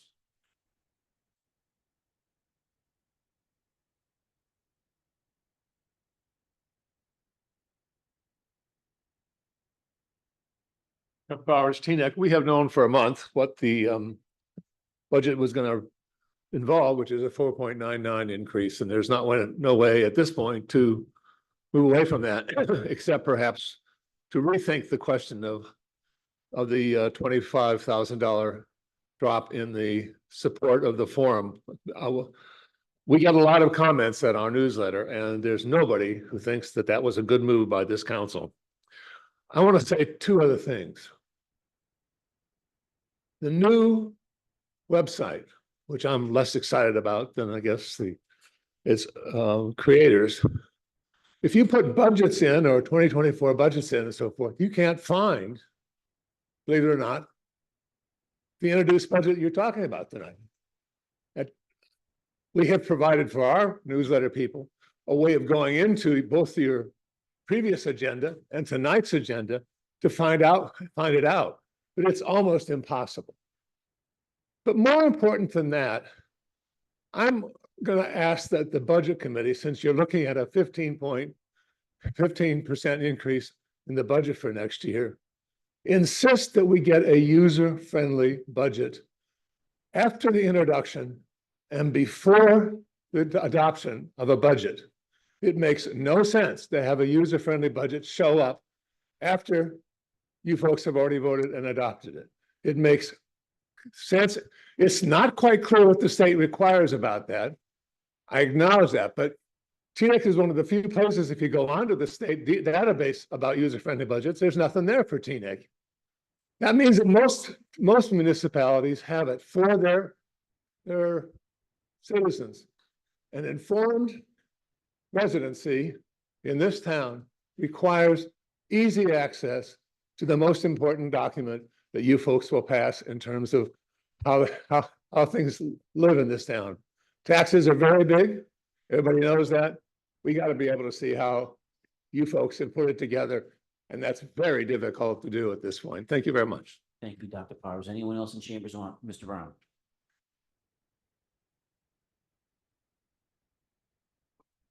Chris Brown, Bell Avenue.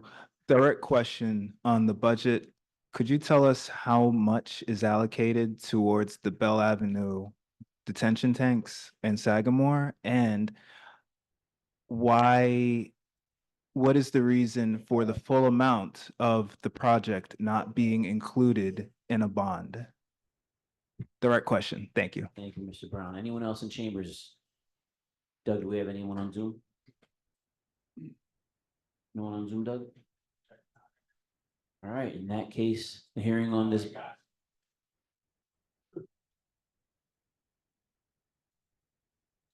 I have a Khan here. Please state your name for the record.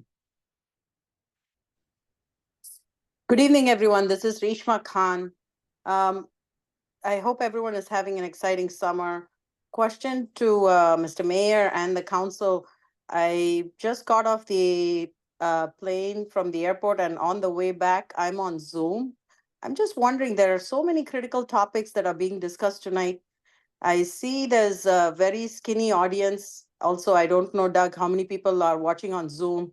Is there a reason why we're discussing critical things like public hearing on the budget at tonight's meeting? And will residents have an opportunity to provide input at a later date when it is a convenient time? Because I understand this is the highest summer traffic travel for most families, given that we are a few days before school starts. Thank you. Thank you, Ms. Khan. Mr. Berliner.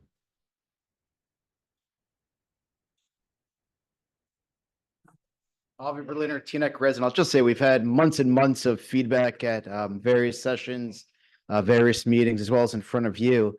I would like to say, and I really do want to thank the council for it. We know that there's been a lot of work that's gone into that, for not approving the expenditure for the forum program at the last meeting. And to repeat something that I said last night, there's been a lot of disinformation and disingenuity that's been out there.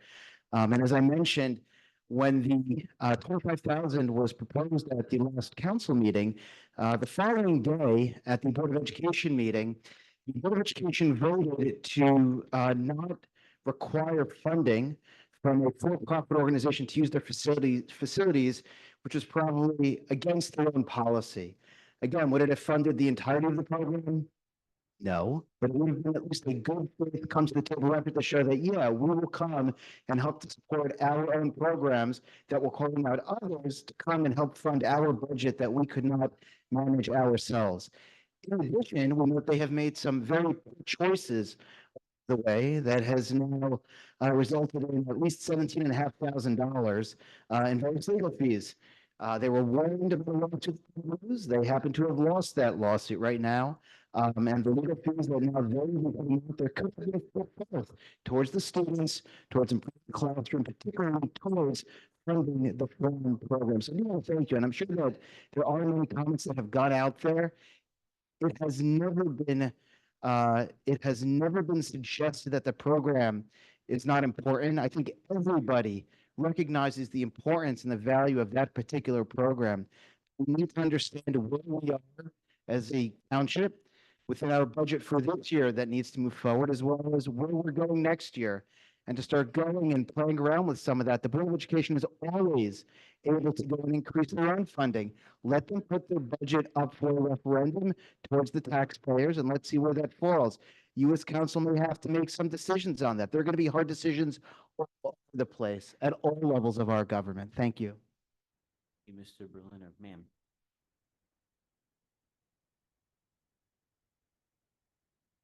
Heidi Fuchs. I want to thank the council for not allocating unnecessary funding for the forum.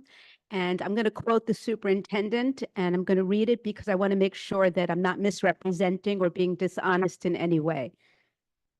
The superintendent said, "As we are not eliminating any services, we are maintaining staffing levels based on the number of young people served. We are one counselor over.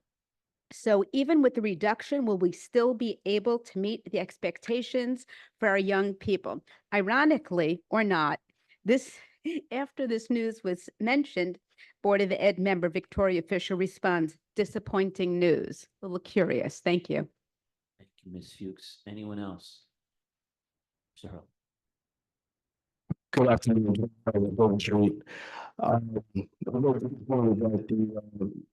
The funds was reduced for the forum. I understand there might be different opinions, but the forum, as everyone has stated, is very important. One of the reasons that I don't know why actually the funds was actually taken away, because I was at the Board of Education meeting last night, and it was established that they did lose a counselor. There would be less emotional, social learning for less children. So the benefit of the program, you still have it, it's functional, but it's not as robust as it could be.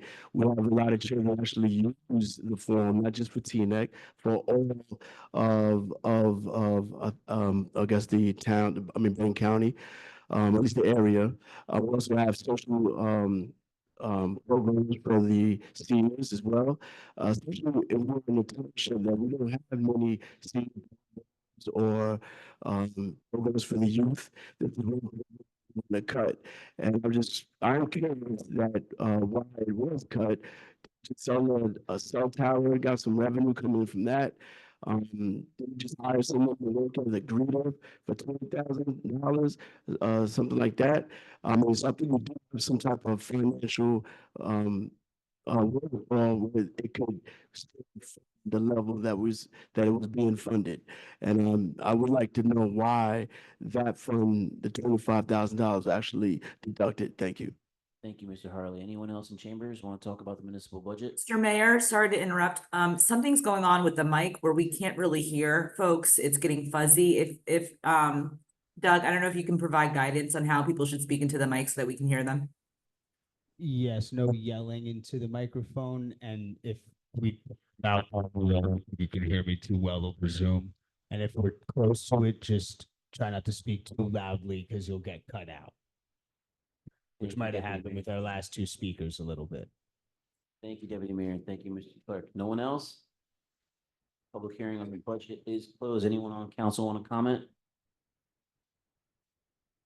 I do. Ms. Morgan, Ms. Belcher. Actually. Okay. Oh, okay, you maybe want to take. Ms. Morgan. So Chris, the money's in capital. We have to make sure that the money's in capital before we get the federal grant. We have to lay it out. Though the detention tanks will probably not be approved till next year in 2025. The bioswales are going in 2024, the next 3 to 6 months. The 2025 is not in our control. That's the government. You're well aware how that works. As far as the forum goes, everyone should keep in mind the town pays close to $500,000 a year for crossing guards to go towards the schools. We also pay close to $130,000 for a school resource officer. We pay for senior citizen programming at the senior center weekly, every day during the week, and we pay for a social worker for the seniors available a few days a week at the senior center. So we do take care of the seniors, and we do contribute a lot towards the students. Don't, you know, that $25,000, there were cuts made across the board. That seems to be something that the Board of Ed caught on to and has spread around. Do not think that that was the only thing that was cut out of a budget to bring it down to 4.9%. We did put some of the cell tower money away for next year's budget. That's responsible budgeting. But whatever is going on there, you know, they should keep it classy, not call out names and spread people to come here. There is plenty of money that the town takes on to help service all the students in the town. And happy to discuss if you're not aware of the timeline for the money that's been put out there. I'm happy to discuss that with you as is the manager. Thank you, Ms. Organ. Ms. Belcher. Yeah, I just want to thank my neighbors for coming out and speaking. Regarding the website, I do believe that whenever with any new technology, it's good and important to really like look at instructions and ways in which things are not exactly where they used to be. So and we kind of saw that as a result of the planning board meeting the other day in terms of people trying to find the fullness of the draft of the master plan. So I would certainly speak with our clerk to see ways in which we can improve upon that. Maybe it's just having like a little video as to where things are, or some kind of instruction to help our residents understand and navigate the website. I'm a firm believer that what you value is manifested in how you spend your money. So when it comes to the forum, $25,000 in the scope of things should not have been such a big deal. In my opinion, I think it should have been funded because we value our youth, our young people, our next generation. I also think that valuing the budget in terms of looking at ways in which we can solve for infrastructure problems like flooding is very important. So here again, what we value is manifested in how we spend our money. And then lastly, I would just say to Ms. Khan, summertime, typically August is the time where people do take vacations and family time and trying to get their last vacations in.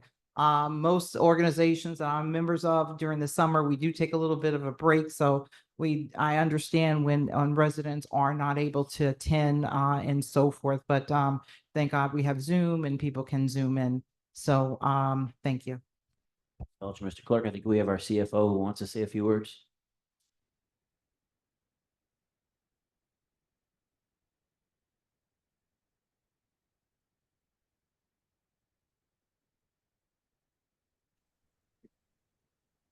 Good evening. Can everyone hear me? Yes, sir. Loud and clear. Excellent. So just to address some of the comments during the public hearing, number one, the state of New Jersey, the wonderful state of New Jersey, changes its mind every year regarding the user-friendly budget. This year, the flavor of the year was that the user-friendly budget needed to be available prior to the adoption, which it was. We have hard copies available for the public. The user-friendly budget is also basically a compilation of several documents available on our website, including the annual debt statement, the annual financial statement, and actually the budget document that was introduced last month. Thank you, Councilwoman Organ. Yes, the Bell Avenue, my understanding from the prior manager was that the full amount, $1.3 million, is included in the capital budget tonight for introduction for the retention tank, in addition to the $400,000 bioswale. The hearing, as Councilwoman Belcher mentioned, typically budget season ends by May this year because of various reasons, particularly to bring it down the tax rate increase for the residents. We, had to go through the process of essentially going through the cell tower, and that definitely put us towards tonight. But also because we advertised the hearing for tonight right after the July 16th introduction, and we are in compliance with the law, which is 28 days between the introduction and the public hearing. We did have the state review the budget and give us the green light to adopt for this evening. Council always has, and I don't recommend this, the option to, now that the hearing is done, to just table the budget till the next meeting in September. But again, our department heads and I do not recommend that. We do need our full budget to operate because without exaggeration, within the next week to 10 days, the manager and I will be releasing our memo to department heads to compile next year's budget. But also, I just want to give a timeline for the public's benefit. We have discussed this budget ad nauseum. The budget presentation by the manager was done on March 14th with department heads. The budget book that we provide to the council was provided online in digital form the week of March 18th. We had 2 additional budget hearings on March 21st and March 28th. And, we've discussed the sale of the cell tower back in April and May and awarded that contract awarding the contract tonight. We've awarded the winning bid back in July. So there were plenty of opportunities for the residents to bring up questions at any of those good and welfares. I believe that's all the answers I have. And if there's anything else council wants me to respond to, I'm available as well. Thank you, Mr. Abbasi. Ms. Goldberg. Thanks, Mr. Mayor. So last year, crossing guards cost us $350,000. But this year, our vendor's quote came in $100,000 higher at $425,000. That's a 30% increase, which we're approving tonight under Resolution 256, 2024. So with tough budget choices in front of us, we had to prioritize. We truly value our youth, which is why we're committed to funding crossing guards. Crossing guards are essential, and they serve over 1,000 students who walk to school every day, ensuring their safety as they cross busy streets. And it's important to note that the Board of Education doesn't contribute to crossing guards at all. Rather than cutting back on this critical service, a difficult decision was made to reduce funding for the forum, as was introduced at the original budget meeting, as Issa just said. And it's a district program that's already well-funded, has had a recent retirement, and was identified by the state as overstaffed. The superintendent has publicly assured us that there will be no reduction in services at the forum. So there was a decision to ensure that we have the necessary resources to keep our students safe. And I hope everyone really understands this difficult choice that we're making as a council. Thank you, Ms. Goldberg. Seeing no further hands, I make a motion to adopt the 2024 municipal budget as introduced. Second, Schwartz. Councilman Schwartz. Yes. Councilwoman Belger. Yes. Councilwoman Goldberg. Yes. Councilwoman Organ. Yes. Deputy Mayor G. Yes. Deputy Mayor Katz. No. Then Deputy Mayor G. Apologies. All right, yes. And that was a no, Deputy Mayor Katz. Yes. And- Yes, it was a no. Yeah. And Mayor Pagan Yes. adopted. Thank you, Mr. Clerk, and thank you, everyone. I make a motion to authorize our township clerk to read the 2024 Cedar Lane Special Improvement District budget by title into the record. 2024. Second, Sorry. Councilman Schwartz. Yes. Councilwoman Belcher. Yes. Councilman Goldberg. Yes. Councilman Organ. Yes. Deputy Mayor Katz. Yes. Deputy Mayor G. Yes. Mayor Pagan. Yes. 2024 Cedar Lane Special Improvement District budget. Thank you, Mr. Clerk. And now we will have a public hearing on the 2024 Cedar Lane Special Improvement District budget as introduced. Anyone in the chambers want to talk about Cedar Lane? Anyone on Zoom? Seeing no hands, that public hearing is closed. Does anyone on council I'll want to make say a anything? motion to approve the Cedar Lane budget as presented. Second. Councilman Schwartz. Yes. Councilwoman Belcher. Yes. Councilwoman Goldberg. Yes. Councilwoman Organ. Yes. Deputy Mayor Katz. Yes. Deputy Mayor G. Yes. Mayor Pagan. Yes. Adopted. Thank you, Mr. Clerk, and thank you, everyone. Our next order of business is good and welfare. Any member of the public wishing to be heard at this time will be called on and will state their names for the record. Comments shall be limited to 3 minutes per person. And if you are on Zoom, please list your first name and your last name if you want to be called on. And please turn your camera on when speaking. Thank you. Mr. Yuck.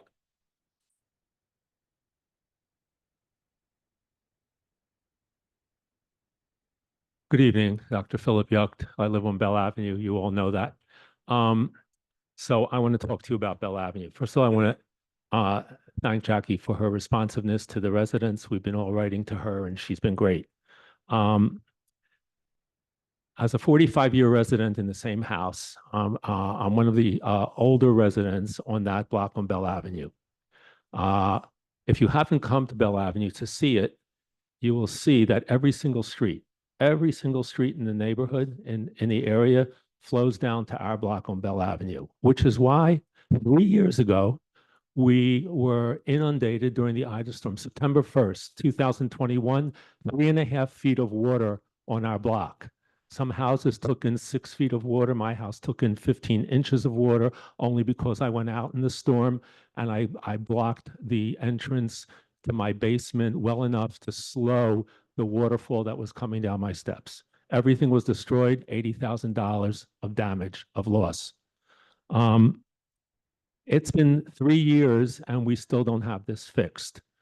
It was great that Dean arranged to have a culvert put in, 40,000 gallons. The plan that we were told almost 3 years ago was for 100,000 gallons on that parking lot, not 40,000, but he couldn't put that in at the time. There's been no talk about that 100,000. We're only talking about Sagamore Park. That was also part of the plan. We're talking about bioswales. That's part of the plan. So I don't know what's going to happen in the parking lot to increase that tank to 100,000 gallons, which is what it was supposed to be. So I'm glad to hear that there's money in the budget. We were told several times, oh, there's money for this. When our first meeting, we were told there is money, there will be money. Money is not an issue. This will be fixed. That was in 2021, probably. So now I'm hearing, well, and then we were told that Josh Gottheimer got us $1 million. Well, then I'm told we don't have that $1 million. We have to file a grant for that money. So I don't know what's going on here. I'm worried that we're not going to have it done by 2025. And I don't know what we're going to get. There's no such thing as a 100-year storm anymore. It is a every other week storm on Bell Avenue. We had flooding last week. We had about 1 foot of water on the street, and cars. The cars were coming by. The street was not blocked off as it should have been. Cars were coming by and forcing water into people's basements. This has to stop, and the town has to manage it better. The drains should be cleared. There aren't enough storm drains in the area. There's a lot that needs to be done here, and we're worried. And when it starts to rain, everybody on the block gets nervous and starts communicating. Thank you. Thank you, Mr. Yuck. Doug, someone on Zoom? I have Deb B. Bringing in Deb B. Please state your name for the record.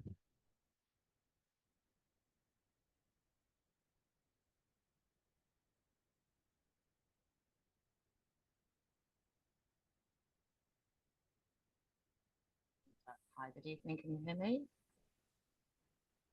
Give Hello? us a check, 1, 2. My speaker isn't working. No, we can hear you. We can hear you, Ms. 3 Blayberg. minutes. 1 minute. Oh, God. We can hear you, Ms. Blayberg. She can't hear us.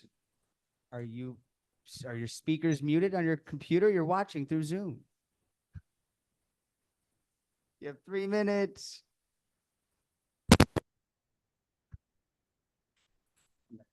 Hello? Can you hear us? Anyone hear me? You have 3 I minutes. don't know what's going on. I think my phone just went dead. Doug, we'll do someone in chambers and then we'll try to come back.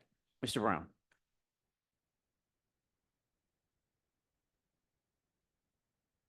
Chris Brown, Bell Avenue, here again. So 2 years ago, we sat here, my neighbors and I, we were in a meeting. We got the presentation on the Sagamore, on the Bell Avenue drainage issue, the engineer, former Mayor Dunleavy, and we got the phased approach. Phase 1, tanks in Sagamore. Phase 2, tanks in Beverly Road. Phase 3, bioswales. Great. That was 2 years ago. 2 years ago. All right, so the EPA grant was submitted July 9th. So it took 2 years to go from, we have an idea, to, oh, let's submit a grant for it. That's unacceptable. That's unacceptable. I know all of you. I've developed relationships with all of you. I think as individuals, you are good people. Councilman Organ, I appreciate your response. As a council, as a governing body on this issue, you have failed us. You have failed me. You have failed our neighbors. It has been 2 years, and it is unacceptable that only recently was a grant app. What happened? All right, so, and I appreciate the explanation that the project will cost X amount, that it's been put into the budget. I appreciate that. But to say that the project is contingent on us, on the town being awarded grant funding, that delay is unacceptable. We're talking about the master plan? Yeah. The planning board is working diligently to adopt the master plan. 3 weeks ago, we had a after hours call. I stayed late in the office to work on edits to the document with our professional. It started to rain very, very heavy, and I'm on a call with my colleagues watching my driveway flood.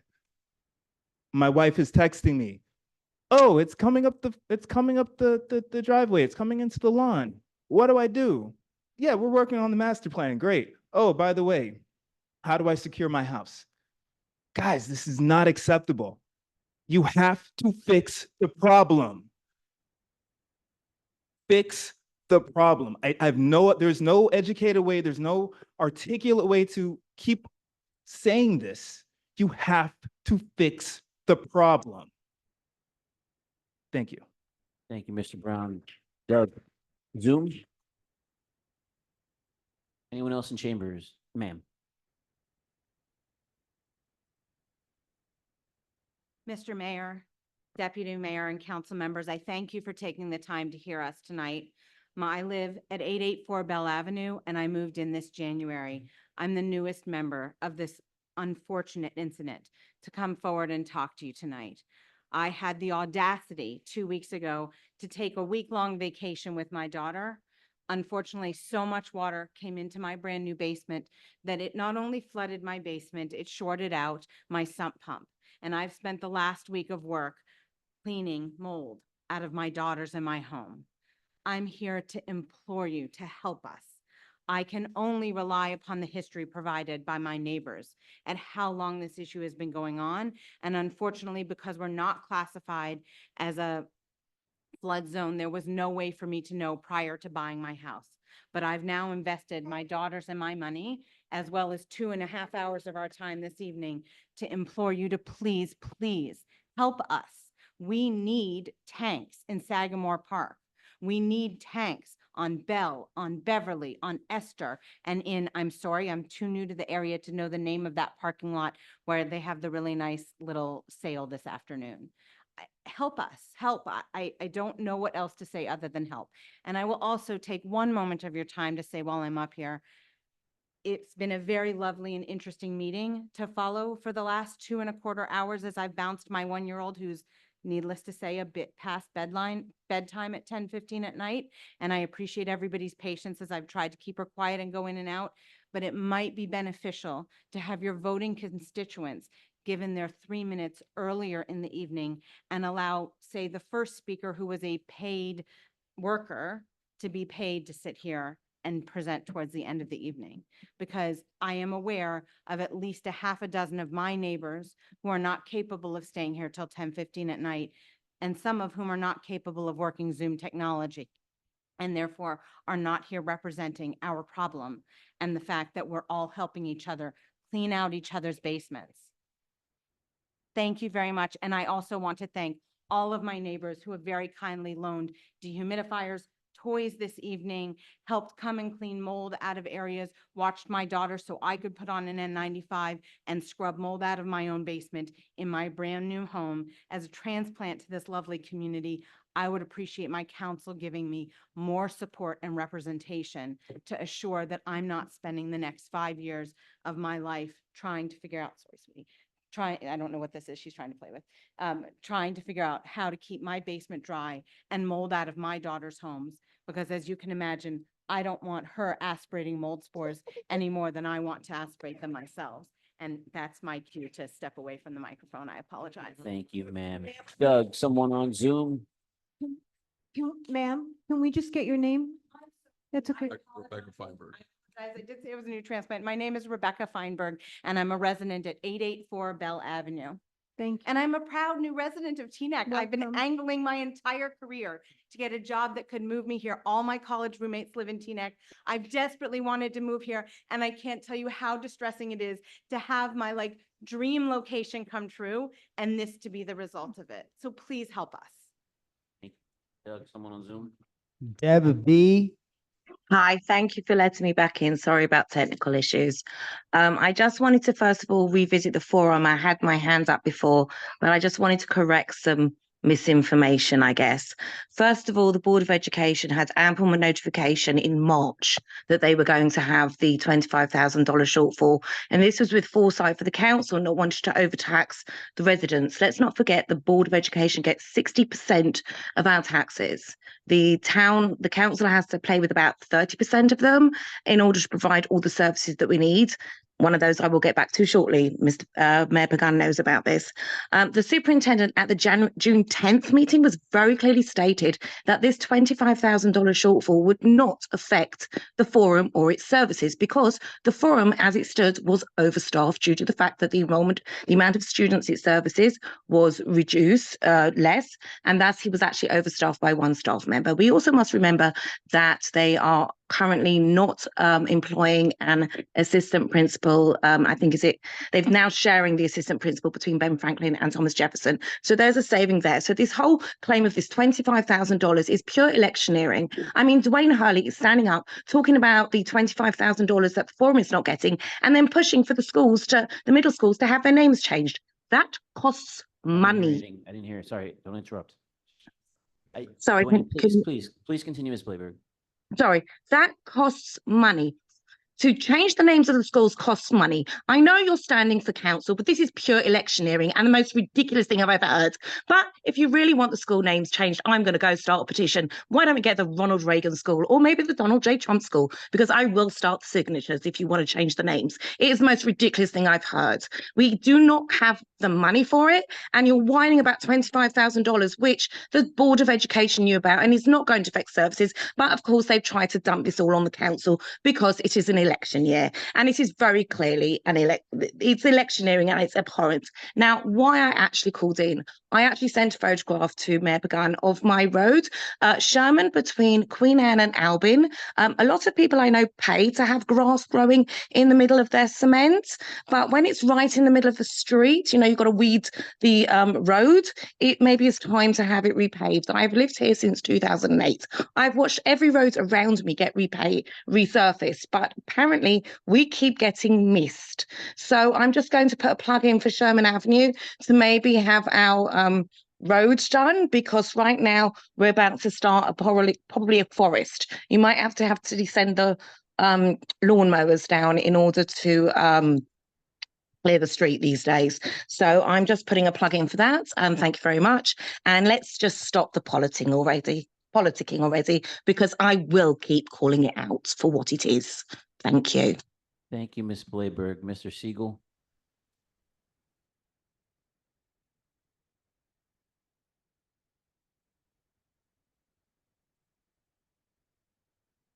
Thank you. My name is Rich Siegel. I'm a Jewish resident in Teaneck.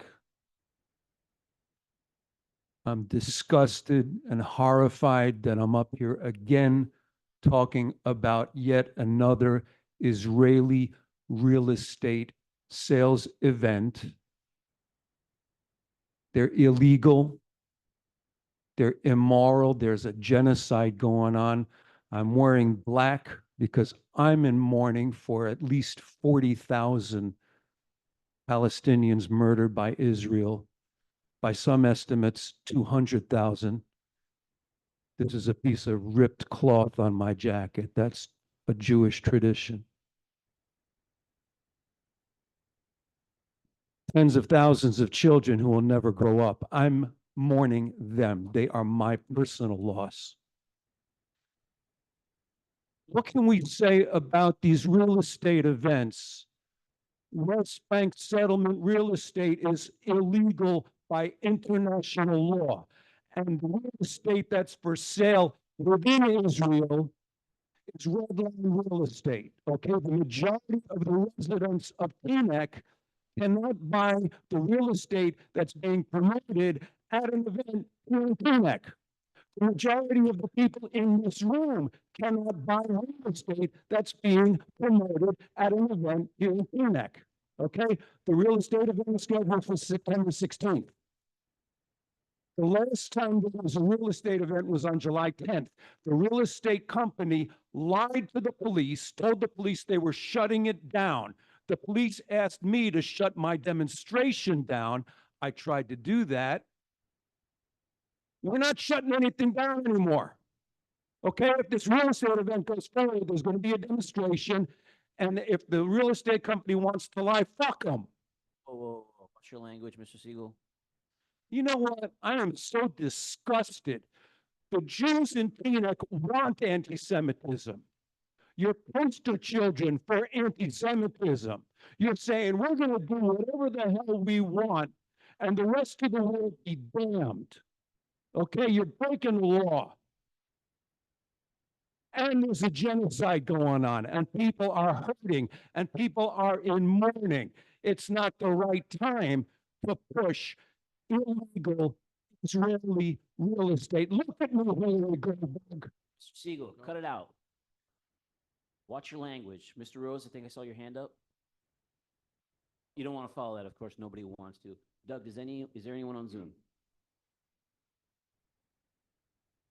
No hands? Anyone in chambers? Ma'am?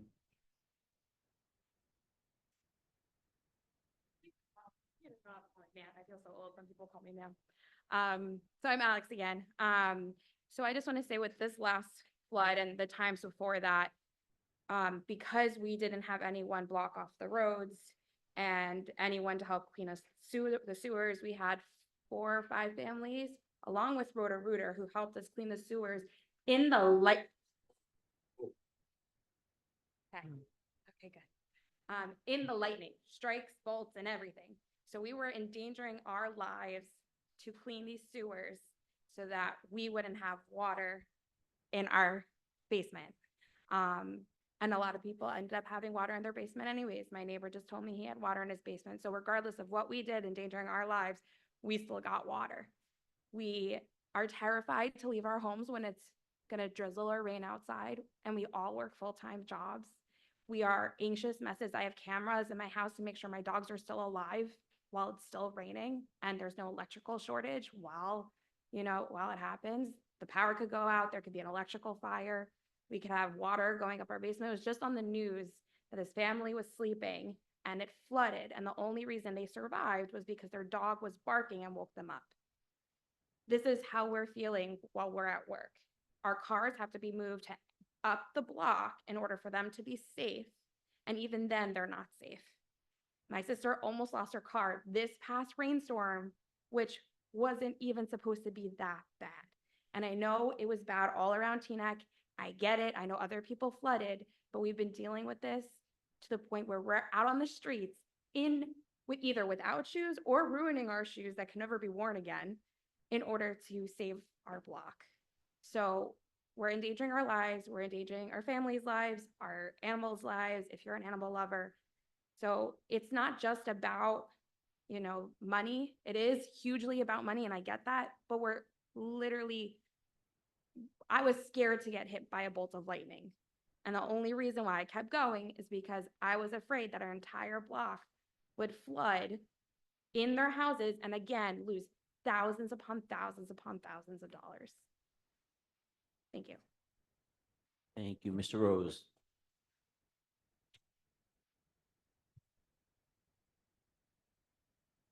Thank you. Howard Rose, resident of Teaneck. When it comes to water and the experiences I'm hearing from these people, I can only relate to it in part. If you haven't been through it, you really have no idea what they're talking about. I've had minor flooding in my home. We get a mop, we push it towards a drain, it's out of the way. I've had major flooding at my bookstore and lost tens of thousands of dollars due to a leak from one person, due to a fire from another person, and the fire department spraying water. And the loss, the heartbreak of looking at things that you cannot replace. And then the work and effort to go through it. I know, for example, for me, I spent months going through boxes of books, trying to separate garbage that used to be books from things that can be salvaged. These people are doing it with their homes, with their heirlooms, with things that they cherish. So what I'd like to see is each and every one of you provide an answer to what you think can happen in the relatively near future to ameliorate their concerns, because their concerns have been mentioned and discussed so often over the past few years, taking up so much time, energy, and effort that there's no one here who probably doesn't understand how severe the problem is. But I want to hear some more answers, how you're going to help on an individual basis as members of a group who are the only group that can help these people in need. Thank you, Mr. Rose. Dr. Powers.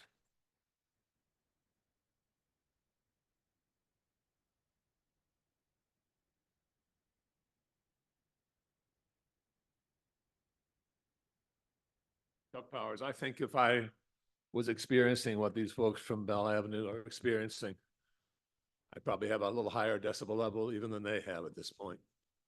I want to report, though, that as many of you know, I have pretty good, nearly professional relationships with a lot of folks at DEP. And I also am very proud of the way in which the town is going about. I believe that there is right now, as of the last 3 weeks, a new and concerted effort to take the bureaucratic steps necessary to get the approvals necessary for the town to move through its design process and get those tanks in Sagamore.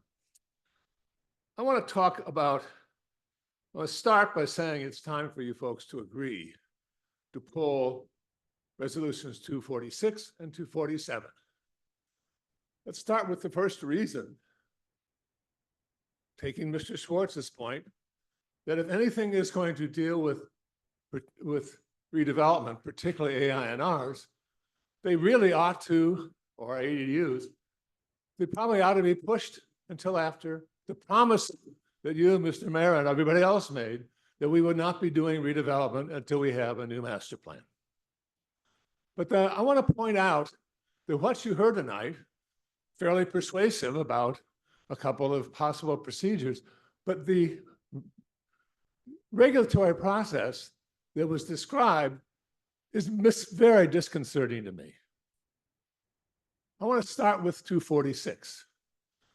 On the 5th of September last year, you folks ignored an hour and a quarter of public suggestion that in fact the 189 pilot was probably not as financially solid as was being represented by your experts, Mr. Ash and Mr. Banker. And so you are now here tonight about ready to give that developer an additional year of time to even start the project because, he says, of financial fluctuations, all of which, as a matter of fact, since then are actually much better than they were when you got folks past that pilot. I want to tie something together here for a second.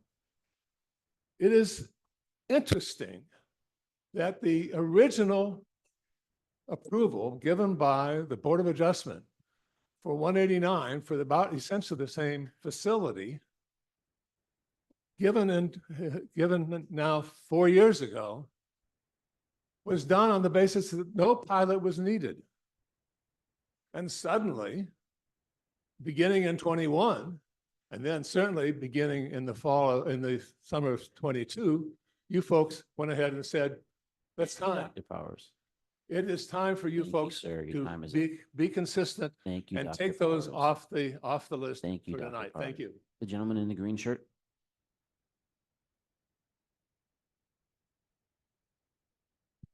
Omar Sharif, Bell Avenue. I'm here to talk about the flooding on Bell Avenue. I echo everything my neighbors have been saying.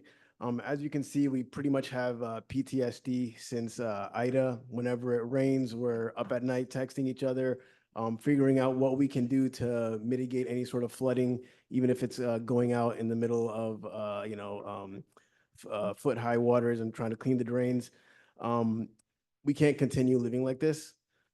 We need the town to fund the detention tanks, whether it's through emergency funds, through bonding the whole amount, or whatever other options there are. But we need this taken care of ASAP. I guess one thing that would help is when the waters get high, cars are speeding down our roads, pushing the water to our foundation, causing it to damage the foundation, and water coming in through the basement windows. If we can have barriers put up before the flooding that gets so bad, that would mitigate at least that aspect of the problem. Thank you. Thank you, sir. Anyone else want to speak during good and welfare? Anybody else? Doug, anyone on Zoom? Seeing no further hands, good and welfare is closed. Mr. Schwartz, would you like to start us off, sir? I'm actually not going to say anything for once, but I'm just going to ask the manager because those are some very specific questions. If you can fully update everyone, because I think Councilman Organ really laid it out beforehand. So if you can just, whenever the mayor says, to brief everyone on what the current steps are. Thank you. I just want to say to the Bell Avenue residents, I think flooding is like the worst. It is really a major problem, and I really feel as if we will find a solution. We must find a solution because, whatever that looks like. One thing I can say is, and I'm going to leave it up to the manager to speak to, but one thing that we do have in place, and that is, we stood up an infrastructure task force for dealing with things like flooding and so forth. We haven't been meeting as regularly as, but I spoke with our town manager, and we're going to really try to do that more frequently. And it is an effort to really engage our grant writer, Millennium, to ensure that we are finding every possible opportunities that are out there that will help in terms of the retention tanks and so forth. So, thank you for coming out and expressing your concerns tonight. So I'm sorry. Back during Ida, I watched every video that was sent to me, and I listened to, we have a police scanner going in our house, and I felt horrible. And I reached out to Dean and Tom right away as you were putting all of your belongings on the curb. And I asked them to get a hauler to take everything away, because the worst thing to me, other than what was going on with you, was to be watching your belongings sit there while you waited for a bulk pickup. And we did that. We got rid of everything. And then we arranged the forum that was in here, and we brought the engineer in here, and she did come up with a 3-point plan. And somewhere in there, Trayvon, who's an engineer by trade, came up with the box culvert, and we were so excited by it. And it was the two of you that came out. I was in the parking lot with Dean, and I was so excited because it really felt on paper like it was going to be the best solution. And we looked forward to the next rain. And when it rained the next time, I called Dean and I said, what happened? Was there water? Was there water? And it actually was okay. We reached out to you, and it was okay. And the grants definitely, from the timeline that you're telling us, took longer than they should. But right now we have $1.5 million in grants from the DEP and from the federal government that we can't overlook. We can't spend $1.5 million in taxpayer money when we're this close to getting them. It's not that we don't want to spend it on you, and it's not that we don't want to help you, but it's coming. It's this close. There are 10 bioswales that are going in the next couple of months, 3 to 6 months. And we just voted to put aside $1.3 million of money to cover the federal grant that's going in 2025. And I know it's horrible. Hurricane Floyd took out my basement, and I know what flooding up to your waist feels like. I lived it also. I don't live it all the time. I fixed it. I don't live it all the time, but I know what water feels like when it comes at you, and there's nothing you can do with it. And blocking off the roads sounds like a great idea. We can work with you on that. I know when Dean was here, we tried to work before every storm to clean out the drains. We can get back to that if we've been failing you on that. We're happy to get back to that. Any practical solution that we have for you, we're happy to get back on that. But we need to wait for these grants to come in. We see what taxes going up are like. We cannot spend $1.5 million when the grants are this close. But if you have practical solutions for us on that, we're good to go with that. The last two storms that came in were not normal storms. We had boats out taking people out of Carvel in town. I walked during National Night Out. I don't know if that was the night that your wife was talking about. I walked from the Rota Center to the Sportsplex. There was water coming from the ground up to my waist and from the sky down at me. Those were not normal storms. And I know that you're saying these are no longer 100-year storms. They are every other week storms. This water is not normal. I watched the videos in Englewood. I watched the videos in Edgewater. I watched the videos in Hackensack. This is our new reality. And we do need to fix this for you. And I know we don't like the words flood zone. I know they're terrible words, but how do we justify a woman with a 1-year-old baby now buying a house and investing all of her money in something that she didn't know anything about? I cry for her. I don't know how we fix this for anybody. I know we're all good people up here, and I know that we carry this huge weight of this horrible budget and these tax increases going on with food and with our property taxes here for everybody. And we want to help you with this flooding. So this is a huge balance for us sitting up here as a body. We want to make it right for everybody. We want to help everybody. And we do feel for you in every way possible. There is no simple solution. This is not Solomon splitting a baby. We want to help. We pray that it doesn't rain like this anymore, but it's going to happen. And it's going to happen probably next week. The fall is coming and this is what happens. I hope the bioswales are the next step after the culvert. I hope they pick something else up. And I hope that once the detention tanks get in, they take something off. And if they don't, then we're going to have to come up with the fourth step in this. But know that there are people on Winthrop Road down by River Road who filled in their driveways. They built homes with driveways that went down to their basements and they just filled them in. They couldn't, the water was just flying down into them. This is going on everywhere now. Like, we have 2 boats in town. One of them got damaged in a storm. We had to get another boat. We have firefighters who are taking people out of cars and out of their homes and out of stores and boats now. This is not normal. And it's not that we don't feel for each and every one of you. We're trying, but this is you and it's your neighborhood. It's a lot of people here also that we're responsible for. And I wish that there was more that we could do right now. And I don't want to make promises to you for things that we can't do right now. But there is help, there is help coming very soon. Thank you, Ms. Organ. Ms. Goldberg. Thank you, Mr. Mayor. So I want to extend my heartfelt sympathy to all of the Bell Avenue neighbors. They've been dealing with this ongoing issues publicly for the last 2.5 years. Bill, you've been dealing with this since Rachel and I were at Teaneck High School together. Your patience and resilience have not gone unnoticed. And to our newest resident, who I know she had to go put her baby to bed, Rebecca, I sincerely apologize that this was your welcome to Teaneck. This is not the experience that we want for anyone in our community. I also want to thank our new manager, Jackie, for jumping right in and tackling these issues head on. Your leadership and swift action are exactly what we need to address this situation. While we know the bioswale and drainage are the big needs, can we look into any interim steps such as the increased drain cleaning and installing the barriers timely for the residents to offer more immediate protection for storms? I would also be happy to bring this to the Environmental Commission. Hildy Dillon, who's the new chair, had organized community events as well. And I think that, gutter and drain cleaning for this neighborhood, I think is something that she would be interested in. I'm happy to talk to them at the next meeting. I know we need a long-term solution, but I want to personally give you my word that we will take the necessary steps to address this problem and make the investments we can to safeguard all of our residents and their homes. Thank you, Ms. Goldberg. Ms. G. I want to echo the sentiments of my colleagues. My heart really goes out to all the Bell Avenue residents. No one should have to live in fear every time it rains. It really is terrible.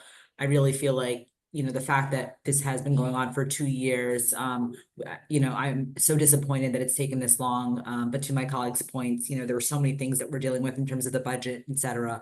I think we could have done better was better communicate timelines, better communicate expectations, check in more frequently. And so I wonder, Jackie, if there's a way that we can set up some sort of scheduled touch base where we're keeping the folks updated on where the latest and greatest on the what's going on in these different steps of the project, and just really if we're going off schedule at all, like we really keep the residents informed. And I agree with Councilwoman Goldberg, we need to implement as many other preventative measures as we can, whether that's blocking off the road, sending out assistance. You know, no resident should have to deal with this. And so I don't think we can say it enough. We really, really are deeply sorry that this continues to happen. We want to support you in any way that we can. And if you have any other additional ideas, we would welcome them. Thank you, Mr. Mayor. Thank you, Deputy Mayor G. First and foremost, I want to thank all of our residents for coming out tonight and participating. Yuck and Mr. Brown are going to be helping you in your neighborhood. You're not going to stop until the job. Mike to the mic. We are not going to stop until the job gets done because we want to help fix this for y'all, regardless of how long it takes, but the sooner the better. With that said, Ms. Hashmat, is there anything like you would like to add about this and the rest of good and welfare comments? Yes, I just want to reiterate, obviously, my sentiments to the Belle Ave residents. I have, during the storms, Chris Brown can attest to it. I have called him personally, when the storm was coming to check on the residents of Belle Ave. I take the project very seriously. I have met with our township engineer, quite a few times about the project to make sure I fully understand. As you know, I haven't been here for years. I've only been here a few weeks. So to fully understand what we need to do as a township, with the support of council, they have given full support to me to get everything done, keep everyone informed. And I'm committed to seeing it through with them to help you as best we can. I will meet with our DPW again. I have been in communications. They have been out on Belle Ave. They have told me they are cleaning the drains before the weekend. If we know a storm is coming, I will make sure that we do that and we get those barricades in place. I know the one storm, there weren't barricades there, and I apologize for that. We got there as quickly as we could. But we will get through it, and we will be committed to getting this resolved for you. And you all know to reach out to me if you need anything. I will send weekly updates to let you know any responses we get. That way you stay informed as well as the council. Thank you so much. Thank you, Ms. Hashmat. Our next order of business is the consent agenda, and all matters listed on consent agenda are considered to be routine in nature by council and will be enacted by one motion. There will be no separate discussion of these items, and if any discussion is desired by council, that particular item will be removed from the consent agenda and will be considered separately. Mr. Clerk, can you please read the amount of the bill list into the record? Yes, sir, Mayor. And just for everyone's reminder, we have a raffle that got on here last minute, 2 sets of minutes. We have resolutions 242 all the way up to 263, which is including the walk-in of our police department grant acceptance. And we have the bill list in the amount of $18,758,295.63. Mr. Mayor, Thank you, Mr. Clerk. Yes, Ms. Cole. can I pull 251, please? All right, 251 is pulled. Anyone else? Yep. Can I pull 243? 43 is pulled. Anyone else? 243, 250, 251, you said, right, Councilman Goldberg? Yep. Yes. In that case, I make a motion to approve the consent agenda. And I'll second that.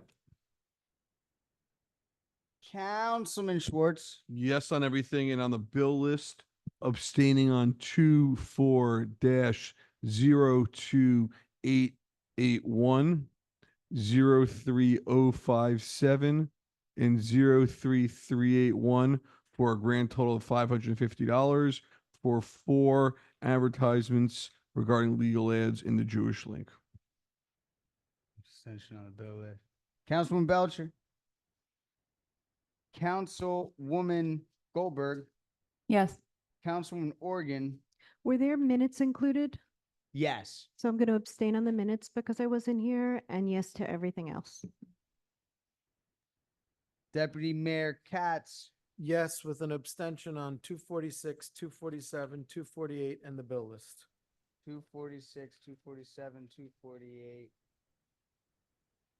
The bill is- and bill list. Sorry. Deputy Mayor G. Yes. Thank you, Mayor Pagan. Yes. Yes, everything's adopted. First one pulled was 251, Ms. Goldberg. 251, yep. This is just really minor. There's a typo in the contract. It says that, TNEC has requested from Hackensack to share services for the health officer commencing May 6, 2022 for a 60-day period expiring July 5th, 2022.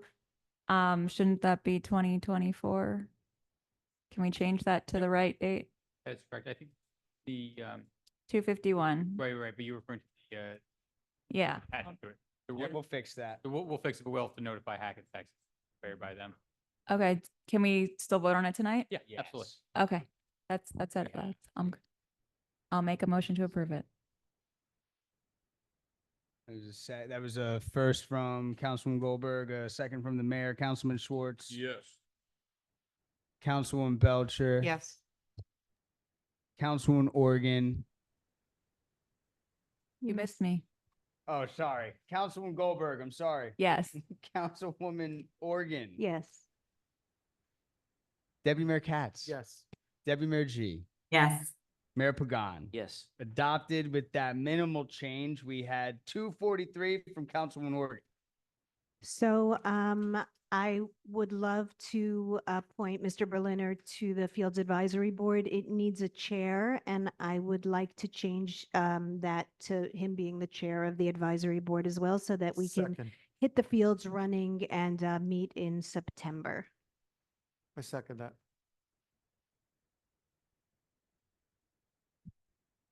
So on the change to chair, a motion from Councilwoman Organ, a second from Deputy Mayor Katz, Councilman Schwartz, Yes. Councilwoman Belcher, Councilwoman Goldberg, Yes. Councilwoman Organ, Yes.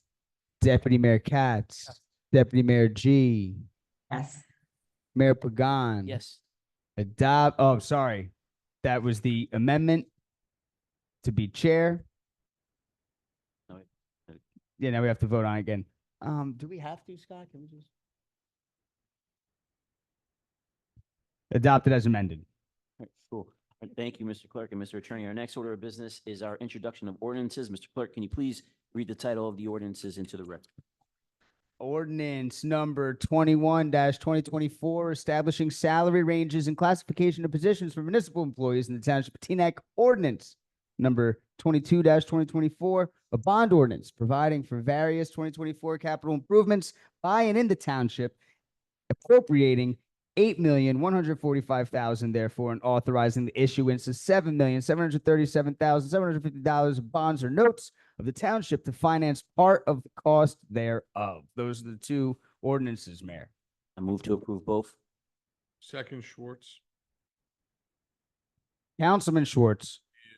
Councilwoman Belcher. Yes. Councilwoman Goldberg. Yes. Councilwoman Organ. Yes. Deputy Mayor Katz. Yes. Deputy Mayor G. Yes. Mayor Pagan. Yes. We will see them again in September. No further business. I move to adjourn. Second. All those in Second. favor, please say aye. Aye. The ayes have it. Thank you, everyone, for coming out tonight.